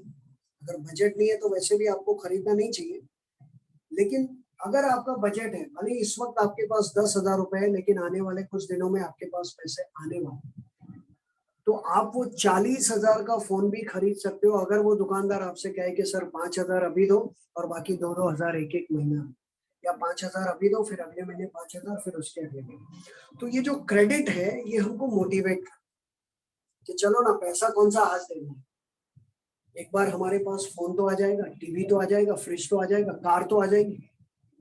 अब आप कार ही ले लीजिए बच्चों, लोग कार की ईएमआई भरते हैं, ईएमआई भरते कई बार 5 साल 10 साल हो जाते हैं और वो कार भी आउटडेटेड हो जाती है, लेकिन फिर भी लोग कार एंजॉय करते हैं क्योंकि वो ईएमआई पे अवेलेबल है। एक साथ अगर 5 लाख या 10 लाख रुपए देके कार खरीदी है तो उनके बजट के बाहर है। तो ऐसी बहुत सारी चीजें जो हमारे बजट के बाहर है फिर भी हम खरीदते हैं क्योंकि वो क्रेडिट पे अवेलेबल है। So credit transaction play a significant role in the world of business and credit motivates the customers to increase the amount of their spending. इसलिए हम अपना खर्चा इसलिए बढ़ाते हैं क्योंकि वो क्रेडिट पे मिल रहा है। Moreover, business enterprises offer credit to gain a competitive advantage in the market. और business enterprise आपको उधारी में क्यों बेचते हैं? ताकि वो competitive gain हासिल कर सके, क्योंकि कंपटीशन है। मेरी दुकान है, मेरे बाजू में और 4 दुकानें हैं और मैं चाहता हूं कि आप मेरे पास से गुड्स खरीदो, तो मैं बोलूंगा लेके जाओ बहन जी, बाद में पैसा देना, सर लेके जाइए 2 महीने बाद पैसा देना, महीने बाद। कंपटीशन में टिकने के लिए उधार देना पड़ता है। Okay, so moreover business enterprises offer credit to gain a competitive advantage in the market.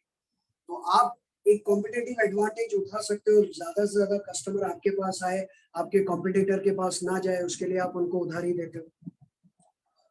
लेकिन आपको ये ध्यान रखना है कि आपको ये दोनों चीजें बैलेंस करनी है। आप हद से ज्यादा अगर उधार देते हो तो फिर हद से ज्यादा रिस्क भी होगा कि नहीं? हद से ज्यादा उधार दोगे तो हद से ज्यादा रिस्क भी होगा कि नहीं, बैकडेट की संभावना होगी कि नहीं। देखिए लिखा है टू बैलेंस, हमको बैलेंस करना पड़ेगा the potential for increase sales with the risk of decrease cash flow. यानी ये जो पोटेंशियल है, potential can be called as probability, possibility, संभावना। ये जो संभावना है, एक तरफ तो सेल्स बढ़ता है लेकिन दूसरी तरफ रिस्क भी तो बढ़ता है। अगर मैं कोई चीज उधारी में बेच रहा हूँ कि हाँ आज लेके जाओ 2 दिन बाद पैसा दो, पैसा दे देना, आज लेके जाओ 1 महीने बाद पैसा दे देना, देख रहा हूँ कस्टमर आ रहे हैं, भीड़ पे भीड़ मेरे पास से खरीदते जा रहे हैं खरीदते जा रहे हैं। क्यों? क्योंकि मैं उनको क्रेडिट पे दे रहा हूँ। तो जब क्रेडिट पे बेचते हैं तो पहला फायदा क्या होता है, सेल्स बढ़ता है, लेकिन दूसरा नुकसान क्या होता है, रिस्क ऑफ रिकवरी भी होता है कि नहीं, रिस्क ऑफ बैड डेट्स भी होता है कि नहीं। तो हमें इन दोनों को क्या करना चाहिए बच्चों, क्या करना चाहिए, balance. मोreover business enterprises, to balance the potential means probability for increased sales with a risk of decreased cash flow and large outstanding debts। और आपके बहुत सारे outstanding debts होते हैं। outstanding debts मतलब क्या, वो पैसा जो हमें लोगों से लेना है, उधार। the seller requires some sort of commitment or promise from the customer। तो इन दोनों को बैलेंस करने के लिए सेलर को कस्टमर से क्या लेना पड़ता है, प्रॉमिस या कमिटमेंट। आपने क्या कहा था मिस्टर वाई, आपने क्या कहा था, आप मुझे मेरा पैसा कब दोगे, After 2 months. 2 months। 2 months. मुझे ये 2 महीने तक अनसर्टेनिटी रहेगी कि पैसा मिलेगा नहीं मिलेगा, बैड डेट हो गया तो क्या मुझे इस बात के लिए आपसे एक प्रॉमिस या कमिटमेंट नहीं लगेगा कि मुझे 2 महीने बाद मेरा पैसा मिल जाएगा। So seller requires a sort of commitment और promise from the customer that he would pay the amount of goods। So if you say that you will make the payment after 2 months, then I need that promise or commitment from you on a specified stamp paper। तो मुझे वो commitment चाहिए आपकी तरफ से। Okay, amount of goods due from him on a particular date in future, वो amount जो future में आपसे मिलने वाला है। According to my example, what is the date of payment, 3rd June। जून को आप मुझे मेरा पैसा दोगे। इस बात को लेकर आपको मुझे क्या देना पड़ेगा, कमिटमेंट देना पड़ेगा। क्या देना पड़ेगा, कमिटमेंट और प्रॉमिस। और वो कमिटमेंट और प्रॉमिस के लिए हम कौन सा डॉक्यूमेंट बनाते हैं बच्चों, कौन सा डॉक्यूमेंट बनाते हैं, bills of exchange and promissory note. यानी एक ही वर्ड यूज करो तो क्या बनाते हैं हम लोग, Bill instruments of Instrument of credit. अगर आपने ऐसे ही ओरल प्रॉमिस किया तो हो सकता है 3rd जून को मैं आपके पास पैसा लेने आऊं और आप पैसा देने से मना कर दो। आप ये भी कह सकते हो कि मैंने कब प्रॉमिस किया था, 2 महीने की बात हुई, मैंने तो 4 महीने कहे थे, मैंने तो 6 महीने कहे थे। देखिए मैंने आपको गुड्स बेचा, इस बात का प्रूफ है इनवॉइस, लेकिन आपने जो पैसा देने का वादा किया था उस बात का भी प्रूफ चाहिए। तो 2 महीने बोले तो वो बिल ड्रॉ किया होगा, उस पर डेट लिखी होगी तो पता चल जाए। ठीक है, टू अवॉइड एनी कॉन्फ्लिक्ट और मिसअंडरस्टैंडिंग इन फ्यूचर आपके और मेरे बीच में टकराव हो सकता है। कॉन्फ्लिक्ट का मतलब टकराव, मिसअंडरस्टैंडिंग हो सकती है about payments. Instruments of credit like bill of exchange and promissory notes are issued. तो भविष्य में आपके और मेरे बीच में कॉन्फ्लिक्ट ना हो, मिसअंडरस्टैंडिंग ना हो, इसलिए इंस्ट्रूमेंट्स ऑफ क्रेडिट को इशू किया जाता है। What are the instruments of credit like bill of exchange and promissory note. समझ में आया बच्चों इंट्रोडक्शन? एक और लाइन बाकी है उसके पहले। यानी इसने पूरा समझाया कि पूरी दुनिया उधारी पे चलती है। बायर चाहता है कि गुड्स को खरीदने मतलब पेमेंट करने से पहले ही उसको गुड्स मिल जाए। सेलर भी चाहता है कि उसका सेल्स बढ़े, लेकिन सेल्स के बढ़ाने के चक्कर में बैड डेट का रिस्क बढ़ जाता है, रिकवरी का रिस्क बढ़ जाता है। इसलिए हर सेलर ये चाहता है कि उसका सेल्स और जो रिस्क है वो बराबर बैलेंस रहे। इसलिए वो सेलर एक्सपेक्ट करता है कि मुझे बाहर से एक कमिटमेंट या प्रॉमिस मिले, ताकि इन फ्यूचर जब पेमेंट की डेट आ जाए, ड्यू डेट आ जाए, तो मेरे और उसके बीच में कोई कॉन्फ्लिक्ट या मिसअंडरस्टैंडिंग ना हो। इसके लिए मैं उसके ऊपर एक डॉक्यूमेंट, हम दोनों के बीच में एक स्ट्रॉन्ग एविडेंस के तौर पे एक क्रेडिट इंस्ट्रूमेंट बनाया जाएगा। और वो क्रेडिट इंस्ट्रूमेंट क्या हो सकता है, या तो बिल ऑफ एक्सचेंज या प्रॉमिसरी नोट, चेक के बारे में नहीं है, चेक तो गया, चेक तो खाली बैंक से पैसा निकालने के लिए इस्तेमाल किया जाता है, वो यहाँ पे नहीं पढ़ना है। इंस्ट्रूमेंट ऑफ क्रेडिट अलग। और ये जो इंस्ट्रूमेंट्स ऑफ क्रेडिट्स है बच्चों, उनको हमारे देश में किस नाम से जाना जाता है, लास्ट लाइन अंडरलाइन करें, वो ऑलरेडी आपके पास पॉइंट नंबर 5 में आ चुका है। In India, instruments of credit have been used a long time and are popularly known as क्या कहा जाता है? MDs. So इसको हम कहते हैं इंट्रोडक्शन। इंट्रोडक्शन को टिक किया, उसके बाद आपको 7.1 में ए दिखाई दे रहा है नेसेसिटी, बी दिखाई दे रहा है मीनिंग, सी दिखाई दे रहा है definition of bill of exchange, और आगे डेफिनेशन ऑफ प्रॉमिसरी नोट। ये सब थियरी मैं आपको समझाने वाला हूँ बच्चों, लेकिन आज नहीं। इसको हम ड्यू रखते हैं, इसको बाकी रखते हैं, उसको टिक मत करो, ठीक है। हम लोग पढ़ते हैं 7.2। 7.2 में आपको दिखाई देगा parties to a bills of exchange, parties to a bill of exchange, नीचे Yes, sir. ठीक है। बस देखो, शुरू में थियरी में ऑफ कोर्स ऐसा कभी कभी आपको लगेगा ज्यादा थियरी है, बोर हो रहा है, लेकिन बिल ऑफ एक्सचेंज अगर आपको अच्छे से ड्रॉ करना है, बिल्स ऑफ एक्सचेंज चैप्टर अच्छे से समझना है, तो इसका एक एक सेंटेंस और एक एक वर्ड अच्छे से समझना पड़ेगा। आगे ऐसा होने वाला है कि हर वर्ड एक ऑब्जेक्टिव होने वाला है, हर सेंटेंस एक ऑब्जेक्टिव होने वाला है bills of exchange. I will prove it, okay, wait for some time. Parties की बात करते हैं। मैं हूं एक्स, आप हो वाई, मैंने आपको उधारी में गुड्स बेचा, यानी आपने मुझसे उधारी में गुड्स खरीदा 20,000 रुपीज का। आपने कहा कि sir I will make the payment after 2 months. 3 अप्रैल को मैं आपको गुड्स बेचता हूं और आपने कहा कि आप पेमेंट करेंगे 3 जून, 2 महीने बाद।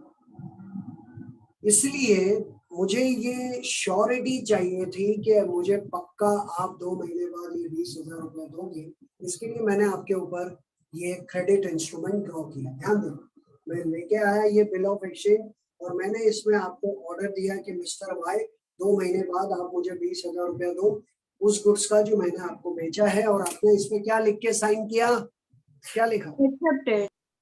एक्सेप्टेड लिख के साइन किया। अब आप एक्सेप्टेड लिख के साइन करने के बाद ये बिल अपने पास रखोगे या मुझे दोगे, आप ही बताओ। डेटर अपने पास रखेगा या वो बिल क्रेडिटर के पास रखेगा? Creditor. आप अपने पास रखोगे, फिर तो आप तो इसको फाड़ दोगे ना, है कि नहीं? आपने साइन किया एक्सेप्टेड और ये बिल भी आपके पास रखा। अब 2 महीने बाद 3 जून को मैं आपके पास आया पैसा लेने, मैंने कहा पैसा दो, वो बिल ऑफ एक्सचेंज ड्रॉ किया था। आपने कहा कौन सा बिल ऑफ एक्सचेंज, किधर है? आप तो उसको नष्ट कर सकते हो, जला सकते हो कि नहीं? Yes. इसलिए साइन लेने के बाद वो डॉक्यूमेंट हमेशा किसके पास रखने का? सेलर या क्रेडिटर के पास। किसके पास? Seller or creditor. तो मैं आपको 3 पार्टीज के बारे में बताता हूँ। जब ये बिल ऑफ एक्सचेंज बनता है तो उसमें कितने लोग शामिल होंगे? ज्यादा से ज्यादा 3 लोग, कम से कम 2, ज्यादा से ज्यादा 3। आपको ज्यादा से ज्यादा ही लिखना है। Maximum there can be 3 parties to bills of exchange. ध्यान दें। तो मैं ये लेके आया बिल, मैं सेलर हूँ और क्रेडिटर हूँ। पहले मैंने आपको गुड्स बेचा, इसलिए मैं बन गया सेलर। मैंने आपको गुड्स उधारी में बेचा, इसलिए मैं बन गया क्रेडिटर। आप बन गए बायर और आप बन गए डेटर। अब तक मैं हूँ सेलर और क्रेडिटर, आप है बायर और Debtor. लेकिन देखो, आप मेरा भी नाम चेंज होगा, आपका भी। 2 महीने बाद पैसा दोगे ना, ठीक है। चलो ये बिल आया और मैं इस बिल पे लिख रहा हूँ, मैं सेलर, क्रेडिटर इस बिल पे लिख रहा हूँ। इस बिल पे जो लिखूंगा वो मेरी तरफ से आपको दिया जाने वाला ऑर्डर होगा। मैं आपको एक ऑर्डर दे, ये मेरा हुक्म है कि मिस्टर वाई 2 महीने बाद मुझे मेरा 20,000 रुपए दो। यानी सेलर बायर को क्या देता है? ऑर्डर। रिक्वेस्ट नहीं करना, क्या देता है? Order. आप लोगों ने चेक देखा है? चेक की शुरुआत किससे होती है? पे। पे के बाद सीधा डैश होता है कि नहीं? Yes, sir. तो हम बैंक को जाके जब वो चेक देते हैं तो वो चेक हमारे द्वारा बैंक को दिया गया ऑर्डर है कि नहीं? Yes, sir. Order. सेल्फ ₹10,000, पे पंकज त्रिवेदी ₹20,000। तो जिस तरह से हम चेक देते हैं बैंक को तो वो हमारी तरफ से बैंक को दिया गया ऑर्डर है कि इस बंदे को इतना पैसा दो, मुझे इतना पैसा दो, इसको इतना पैसा दो। क्या कभी चेक के आगे आपने प्लीज वर्ड देखा है? Please pay. नहीं. So it is not a request. It is an Order. Order. in the same sense. This bill is also not a request. इसलिए मैं भी इस पे लिखूंगा पे after 2 months. Pay to me ₹20,000 क्योंकि आपने मुझसे 20,000 का गुड्स खरीदा है for the value receive.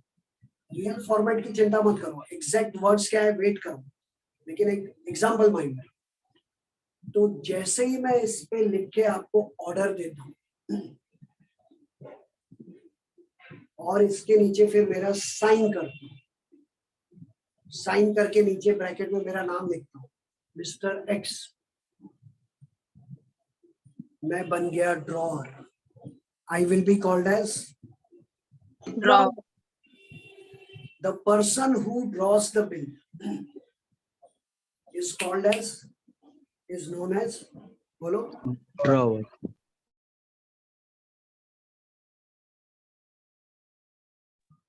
Drawer.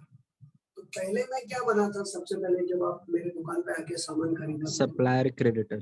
Seller, फिर मैं बन गया क्रेडिटर, और अब मैं क्या बन गया? Drawer. और ये ड्रॉअर बिल किसको देता है? Drawing. बायर Buyer या debtors को. बायर या डेटर। वो उस पे क्या लिखता है? क्या लिखता है? एक्सेप्टेड, साइन करता है, Yes, sir. तो वो बन जाएगा ड्राइंग। क्या बन जाएगा? ड्राइंग। तो पहले ये दो पार्टी समझ लो। ड्रॉअर कौन? The person who draws the bill. The person who draws the bill is called as Drawer. and the person upon whom the bill is drawn is called as Drawer. Drawing.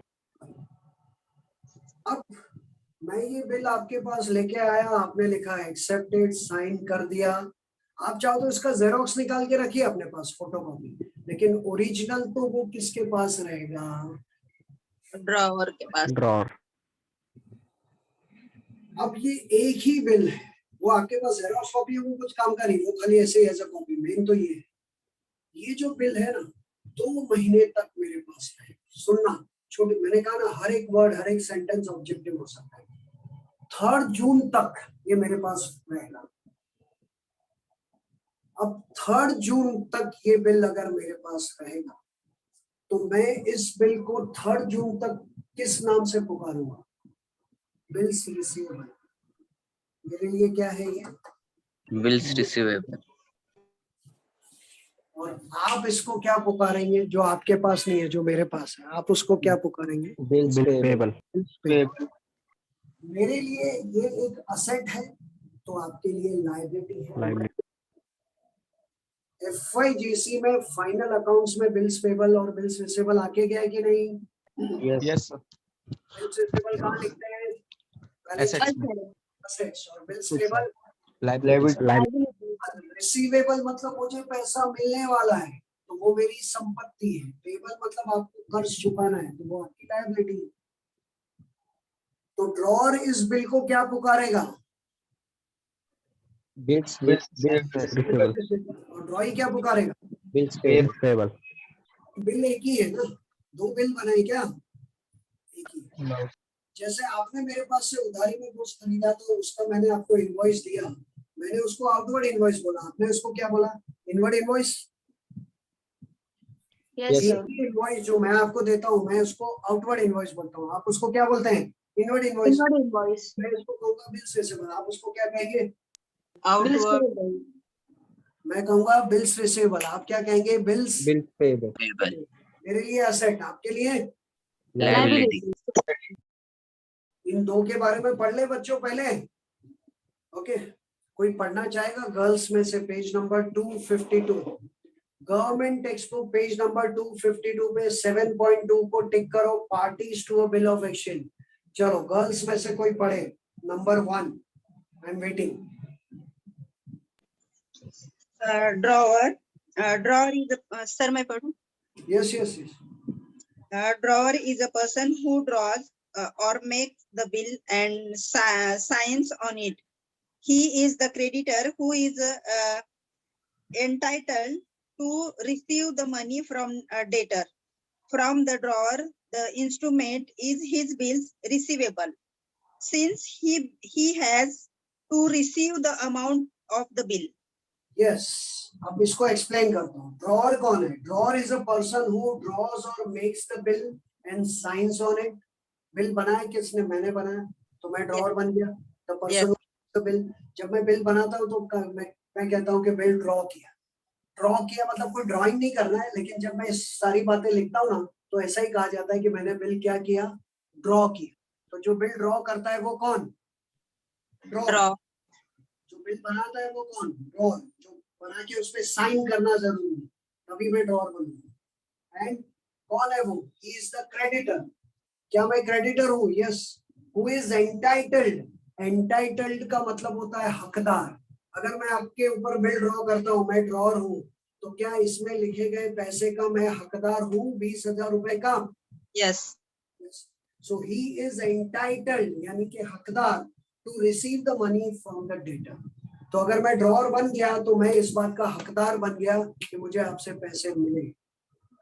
Okay, receive the money. And for the drawer the instrument is his bills receivable. Drawer के लिए ये instrument क्या है बच्चों? Bills receivable. Drawer इसको क्या कहेगा बच्चों? Bills Receiver. Since he has to receive the amount of the bill, क्योंकि मुझे आपसे अमाउंट मिलने वाला, जो पैसा मिलने वाला है, उसको हम क्या कहते हैं? रिसीवेबल। और जो पैसा देना है उसको क्या कहते हैं? पेबल। ओके, सो रिसीवेबल असेट है तो पेबल लायबिलिटी है। ये बात याद रखना साल भर। Whatever is receivable is our asset and whatever is payable is our Liability. Yes. Continue. Drawing के बारे में पढ़िए। कौन पढ़ रहा था? Continue please. सुकन्या। यस, पढ़िए। Drawee is a person on whom the bill is drawn. He has to accept the bill drawn on him. He is the debtor who has to pay money to creditor. For the drawee, the instrument is his bill payable, since he has to pay the amount of the bill. Okay, very good. ड्रॉई कौन है? आप है ना। ड्रॉई is the person on home the bill is drawn. ड्रॉई वो person है जिस पे bill draw किया जाता है। The person who draws the bill is drawer and the person upon home the bill is drawn is ड्रॉई। And कौन है? वो क्या करता है? ड्रॉई को एक्सेप्ट करना पड़ता है कि नहीं bill? He has to accept the bill drawn on him, and he is the debtor who has to pay money to the creditor. Creditor, you have to pay to me. And for the drawee, the instrument is his. आपके लिए क्या है ये? Bills. Payable. Since he has to pay the amount of bill. Okay. अब ये दोनों तो समझा दिया आप। अब पेई क्या है? Please pay attention. पेई का मतलब क्या है? पेई का मतलब वो बंदा जिसको ड्यू डेट पे पैसा मिलेगा। What is the due date? 3rd June. जून। ठीक है। अब एक और नई चीज ऐड कर दूं, धीरे धीरे एक एक चीज ऐड कर। 3 अप्रैल को मैंने आपके ऊपर बिल ड्रॉ किया 2 महीने के लिए। आपने कहा कि 2 महीने बाद आप पैसा दोगे, इसलिए मैंने इसमें लिखा कि 2 महीने बाद आप मुझे 20,000 रुपया दो। आपने लिखा एक्सेप्टेड, साइन कर दिया। 3 अप्रैल को बिल ड्रॉ किया, मैं ड्रॉअर बन गया, आपने एक्सेप्ट किया, आप ड्रॉई बन गए। 2 महीने का बिल है, 20,000 रुपए का बिल है। 2 महीने बाद क्या डेट आएगी? फिर से बोलो। 3rd June. 3 जून को मैं आपके पास पैसा लेने आ सकता हूँ कि नहीं? 2 महीने बाद। Yes, sir. यस, लेकिन मैं आपको बता दूं, मैं आपके पास 3 जून को नहीं आ सकता, क्योंकि कानूनन आपको 3 डेज ऑफ ग्रेस और मिलते हैं। 3 डेज ऑफ ग्रेस यानी ये रूल है कि डेट टू डेट, पहले तो आप गिन लो 2 महीने बाद क्या डेट आ रही है, 3 अप्रैल से 3 मई और 3 जून। 3 जून is the date, but 3 June is not the due date. 3 जून के बाद और 3 दिन तक मुझे वेट करना चाहिए, और 3 दिन का ग्रेस आपको मिलेगा। तो 3 जून में 3 दिन ऐड करो, यानी कौन से डेट में आपके पास आ सकता हूँ? 6 जून। 6 जून। यानी ड्यू डेट 3 जून है कि 6 जून है? 6 जून। 6 जून है। तो फिर 3 जून को क्या कहेंगे? 3 जून को कहेंगे नॉमिनल ड्यू डेट। ध्यान से सुनना, ये सब वर्ड्स आने वाले हैं अभी। अब मैं एक ही लेक्चर में सब कुछ आपको बताऊं वो पॉसिबल नहीं है, धीरे धीरे एक एक चीज ऐड करूंगा, सुनते जाना। 3 जून को कौन सी ड्यू डेट कहेंगे? नॉमिनल। नॉमिनल। और ड्रॉई ड्रॉअर को नॉमिनल ड्यू डेट पे पैसा नहीं देगा। Nominal due date plus 3 days के बाद जो डेट आएगी ना, उसको कहेंगे एक्चुअल ड्यू डेट। और एक्चुअल ड्यू डेट क्या है? 6 जून। 6 जून। So how will you calculate actual due date? Nominal due date plus 3 days. days of grace. 3 days. 3 days. 3 दिन। 6 जून के पहले मैं आपके पास पैसा लेने नहीं आ सकता। अगर मैं आपके पास 3 जून को आ भी गया ना, और तो आप मुझे कह सकते हैं सर 3 जून को पैसा थोड़ी मिलेगा 6 जून को। मैंने कहा नहीं, 2 महीने पूरे हो गए। पर तो आप कहोगे सर नेगोशिएबल इंस्ट्रूमेंट एक्ट जो है 1881, उसके मुताबिक उसमें ये लिखा है बिल्स ऑफ एक्सचेंज के बारे में कि 3 days of grace are allowed.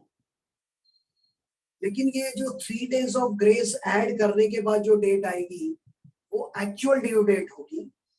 उसको लेकर भी 2 बातें और है जो आपको बताना चाहूँ। अगर 3 दिन ऐड करने के बाद, हमारे एग्जांपल में डेट क्या है एक बार फिर से बोलना। 3 जून। 3 जून is the nominal due date plus 3 days add करके एक्चुअल ड्यू डेट क्या आई? 6 6 जून। जून। तो 6 जून को मैं आपके पास पैसा लेने आऊंगा। लेकिन अगर वो 3 दिन ऐड करने के बाद जो एक्चुअल ड्यू डेट आती है, अगर उस दिन कोई नेशनल या पब्लिक हॉलिडे आ जाए तो क्या करें? मान लीजिए नॉमिनल ड्यू डेट है, मेरा एग्जांपल साइड में रखिए और बताना। नॉमिनल ड्यू डेट है 12 जून, 12th जून नॉमिनल ड्यू डेट है।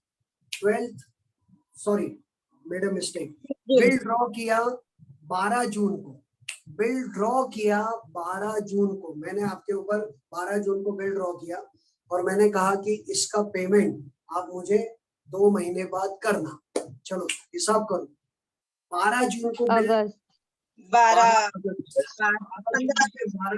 12 अगस्त कौन सी ड्यू डेट है? नॉमिनल ड्यू डेट है। नॉमिनल। Yes sir. अब 12 अगस्त में 3 दिन ऐड करो, 15 है। 15 अगस्त नेशनल हॉलिडे है कि नहीं? यस। Yes sir. तो फिर उस दिन तो छुट्टी होती है। तो रूल ये है कि अगर 3 दिन ऐड करने के बाद जो एक्चुअल ड्यू डेट आती है उस दिन पब्लिक हॉलिडे या नेशनल हॉलिडे आ रहा है तो पेमेंट 1 दिन पहले कर देगा। 1 दिन पहले यानी कभी 14 अगस्त। 14th August will be the due date. Yes. अगर नॉमिनल ड्यू डेट आ रही है 23 जनवरी, नॉमिनल ड्यू डेट आ रही है 23 जनवरी, 23 जनवरी में 3 दिन ऐड करो, 26 जनवरी। नेशनल हॉलिडे है, तो फिर पेमेंट कब करने का? 25 जन। 25 जन। इस साल के बोर्ड के पेपर में इसको लेकर ऑब्जेक्टिव आया, देखना आप लोगों ने बोर्ड के पेपर्स देखे, हमारे ऐप पे जो डॉक्यूमेंट्स है उसमें चेक करना। ऑब्जेक्टिव में आपको इसी बात को लेकर एक ऑब्जेक्टिव मिले कि बिल इस डेट को ज्वाइन किया और उसकी जो नॉमिनल ड्यू डेट है वो 26 जनवरी आ रही है, तो due date of payment will be dash. What will be the due date of payment? अगर 26 जनवरी आ रही है तो 25 जन। अगर नेशनल या पब्लिक हॉलिडे आता है तो क्योंकि वो पहले से ही पता होता है, तो ये मान लेते हैं कि पहले से पता है छुट्टी है तो पैसा एक दिन पहले ही बैंक से निकाल के रखना है। ये सब बातें बाद में आने वाली है, लेकिन मैं आपको अभी बता रहा हूँ ताकि अगर आप वो चीज 2 बार सुनो तो आपको और अच्छे से समझ में आए। और अगर जिस दिन ड्यू डेट है उस दिन नेशनल हॉलिडे नहीं है तो फिर उसी दिन पेमेंट होना चाहिए। तो हमारे एग्जांपल में 6 जून कोई नेशनल हॉलिडे है क्या? जो एग्जांपल मेरा चल रहा था उसमें No. 6 जून क्या नेशनल हॉलिडे नहीं, तो फिर 6 जून को ही पैसा मिलेगा। लेकिन एक और बात, जिस दिन ड्यू डेट आती है 3 दिन ऐड करने के बाद, अगर उस दिन सडन हॉलिडे आ जाए तो सडन हॉलिडे जैसे महाराष्ट्र बंद हो गया, भारत बंद, कुछ ऐसे न्यूसेंस हो गए, लॉकडाउन हो गया, तो कौन सा हॉलिडे कहा जाएगा उसको? सडन या इमरजेंसी हॉलिडे। तो अगर सडन या इमरजेंसी हॉलिडे आ गया तो पेमेंट कब करना चाहिए? एक दिन के बाद।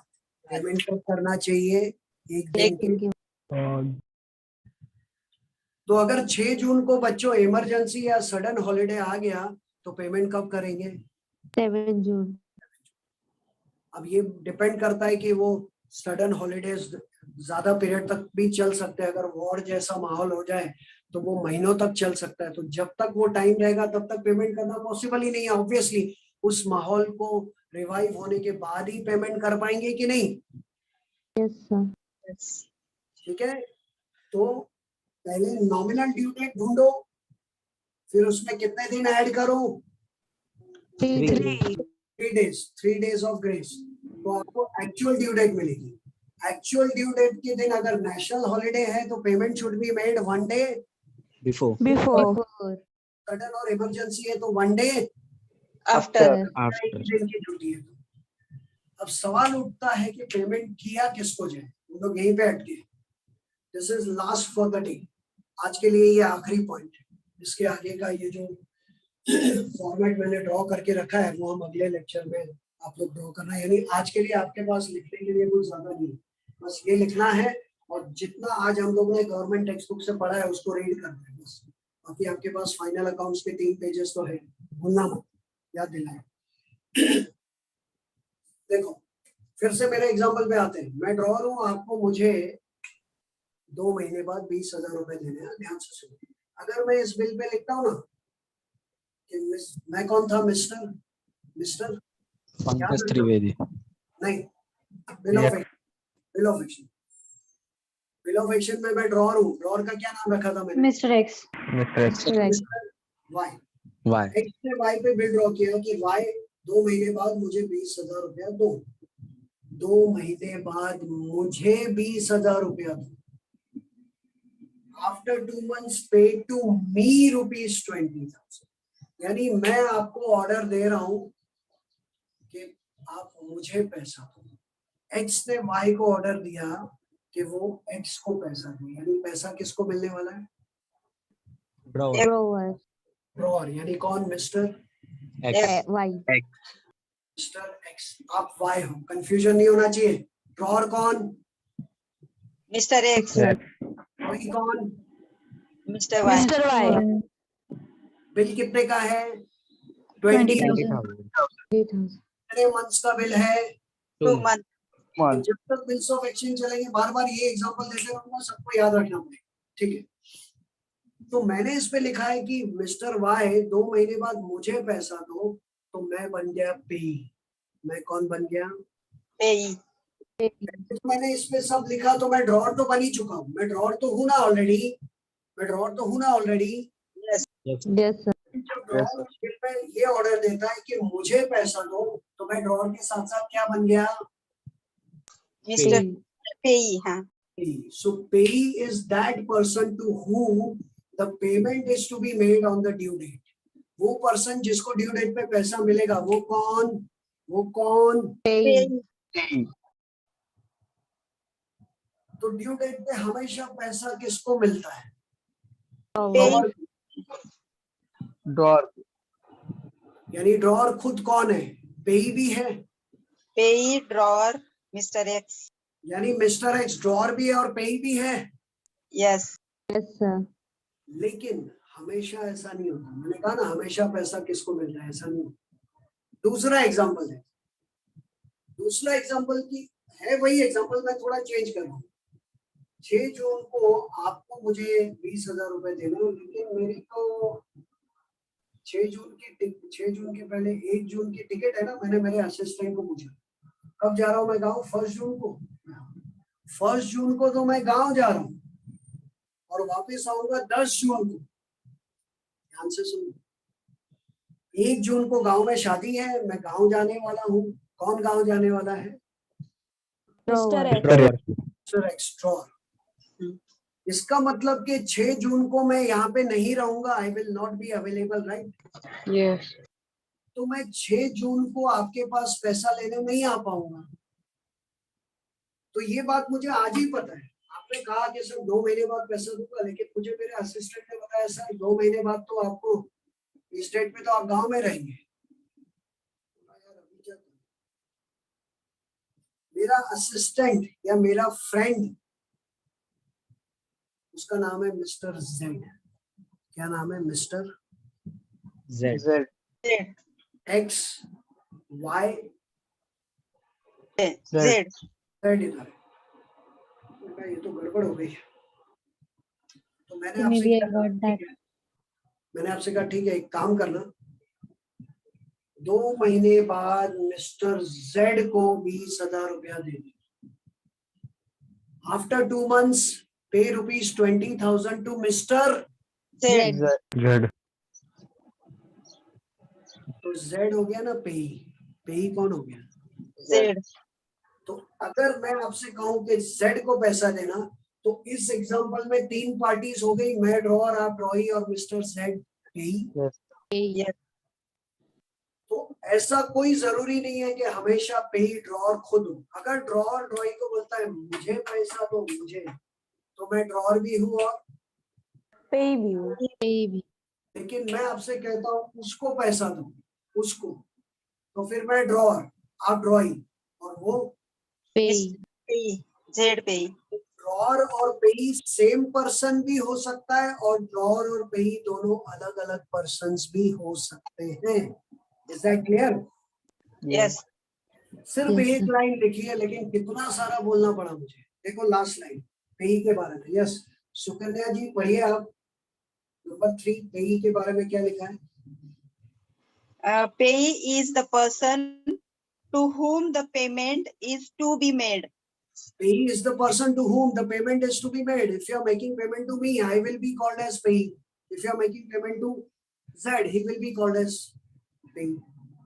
अच्छा अगर Z नहीं है ना, Z नहीं है ना, तो मैं ये बिल मेरे बैंक को पेमेंट करने के लिए भी कह सकता हूँ। ये जिम्मेदारी किसको दे सकता हूँ? मेरे बैंक को। बैंक वो बात की बात है, वो सब बाद में जाएंगे। मतलब या तो मुझे पैसा दो या मैं जिसको बोलूं उसको पैसा। अगर मुझे पैसा दो तो पे टू मी ऐसा बिल पे लिखा जाएगा, या किसी और को पैसा दो तो उसका नाम लिखा जाएगा, उसको पैसा दो। तो इस तरह से बिल्स ऑफ एक्सचेंज में कितनी पार्टीज होती हैं? 3 parties, drawer, drawee and payee. The person who draws the bill is called as drawer. Drawer. The bill, he give order to the person, another person to make the payment on certain date. Okay, and for him the bill is called as bills receivable. It is an asset for him. एक line add करेंगे आप लोग सब लोग एक line add करेंगे government text book में। एक बार जरा फिर से ड्रॉअर पे आ जाइए। ड्रॉअर पे, drawer is a person who draws or makes the bill and signs on it. He is the creditor who is entitled to receive the money from debtor. For the drawer, the instrument is his bills receivable since he has to receive the amount of the bill. उसके आगे थोड़ी जगह है, लिखो bills receivable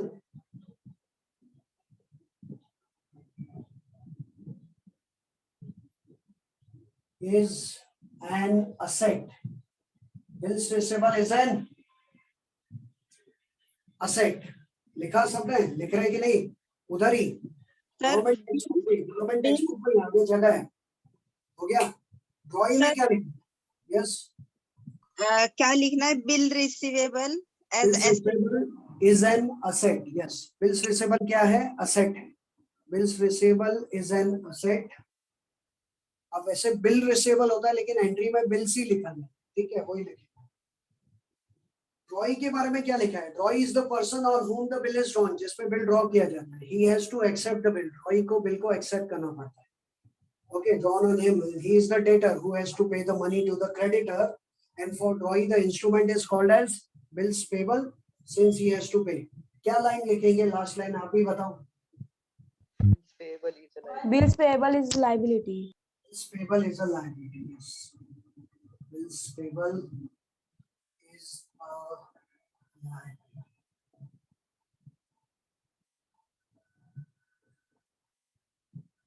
तो बच्चों अब मुझे बताओ, जितना भी आज के लेक्चर में इंस्ट्रक्शंस दिए गए, पढ़ाया गया, सबको सब कुछ क्लियर हो गया? Yes. ठीक है.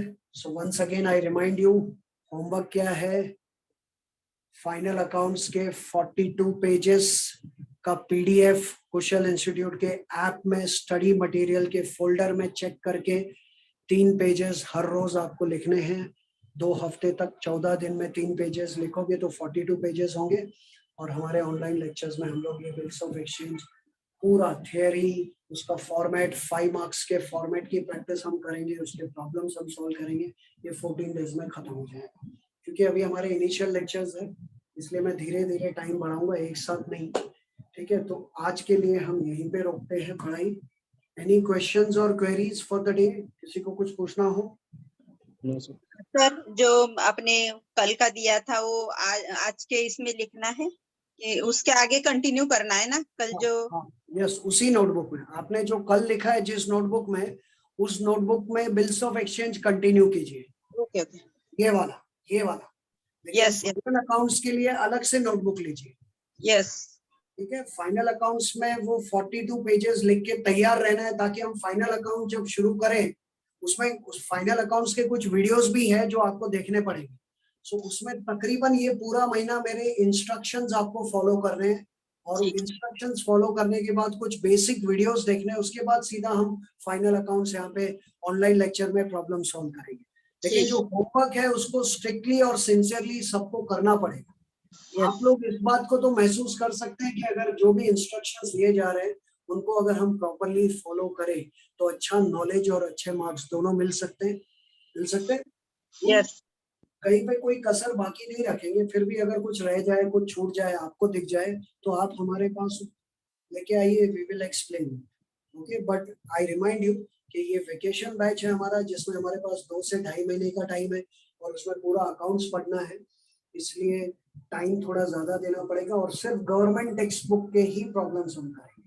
जो हमारा रेगुलर बैच होगा 4 सब्जेक्ट्स का, उसमें हम गवर्नमेंट टेक्स्ट बुक प्लस हमारे एक्स्ट्रा नोट्स, जिनको हम KEN कहते हैं, कुशल एक्स्ट्रा नोट्स, वो भी प्रोवाइड करेंगे. उसमें से और भी प्रॉब्लम्स करेंगे, लेकिन वेकेशन में सिर्फ गवर्नमेंट टेक्स्ट बुक के प्रॉब्लम्स हम करेंगे.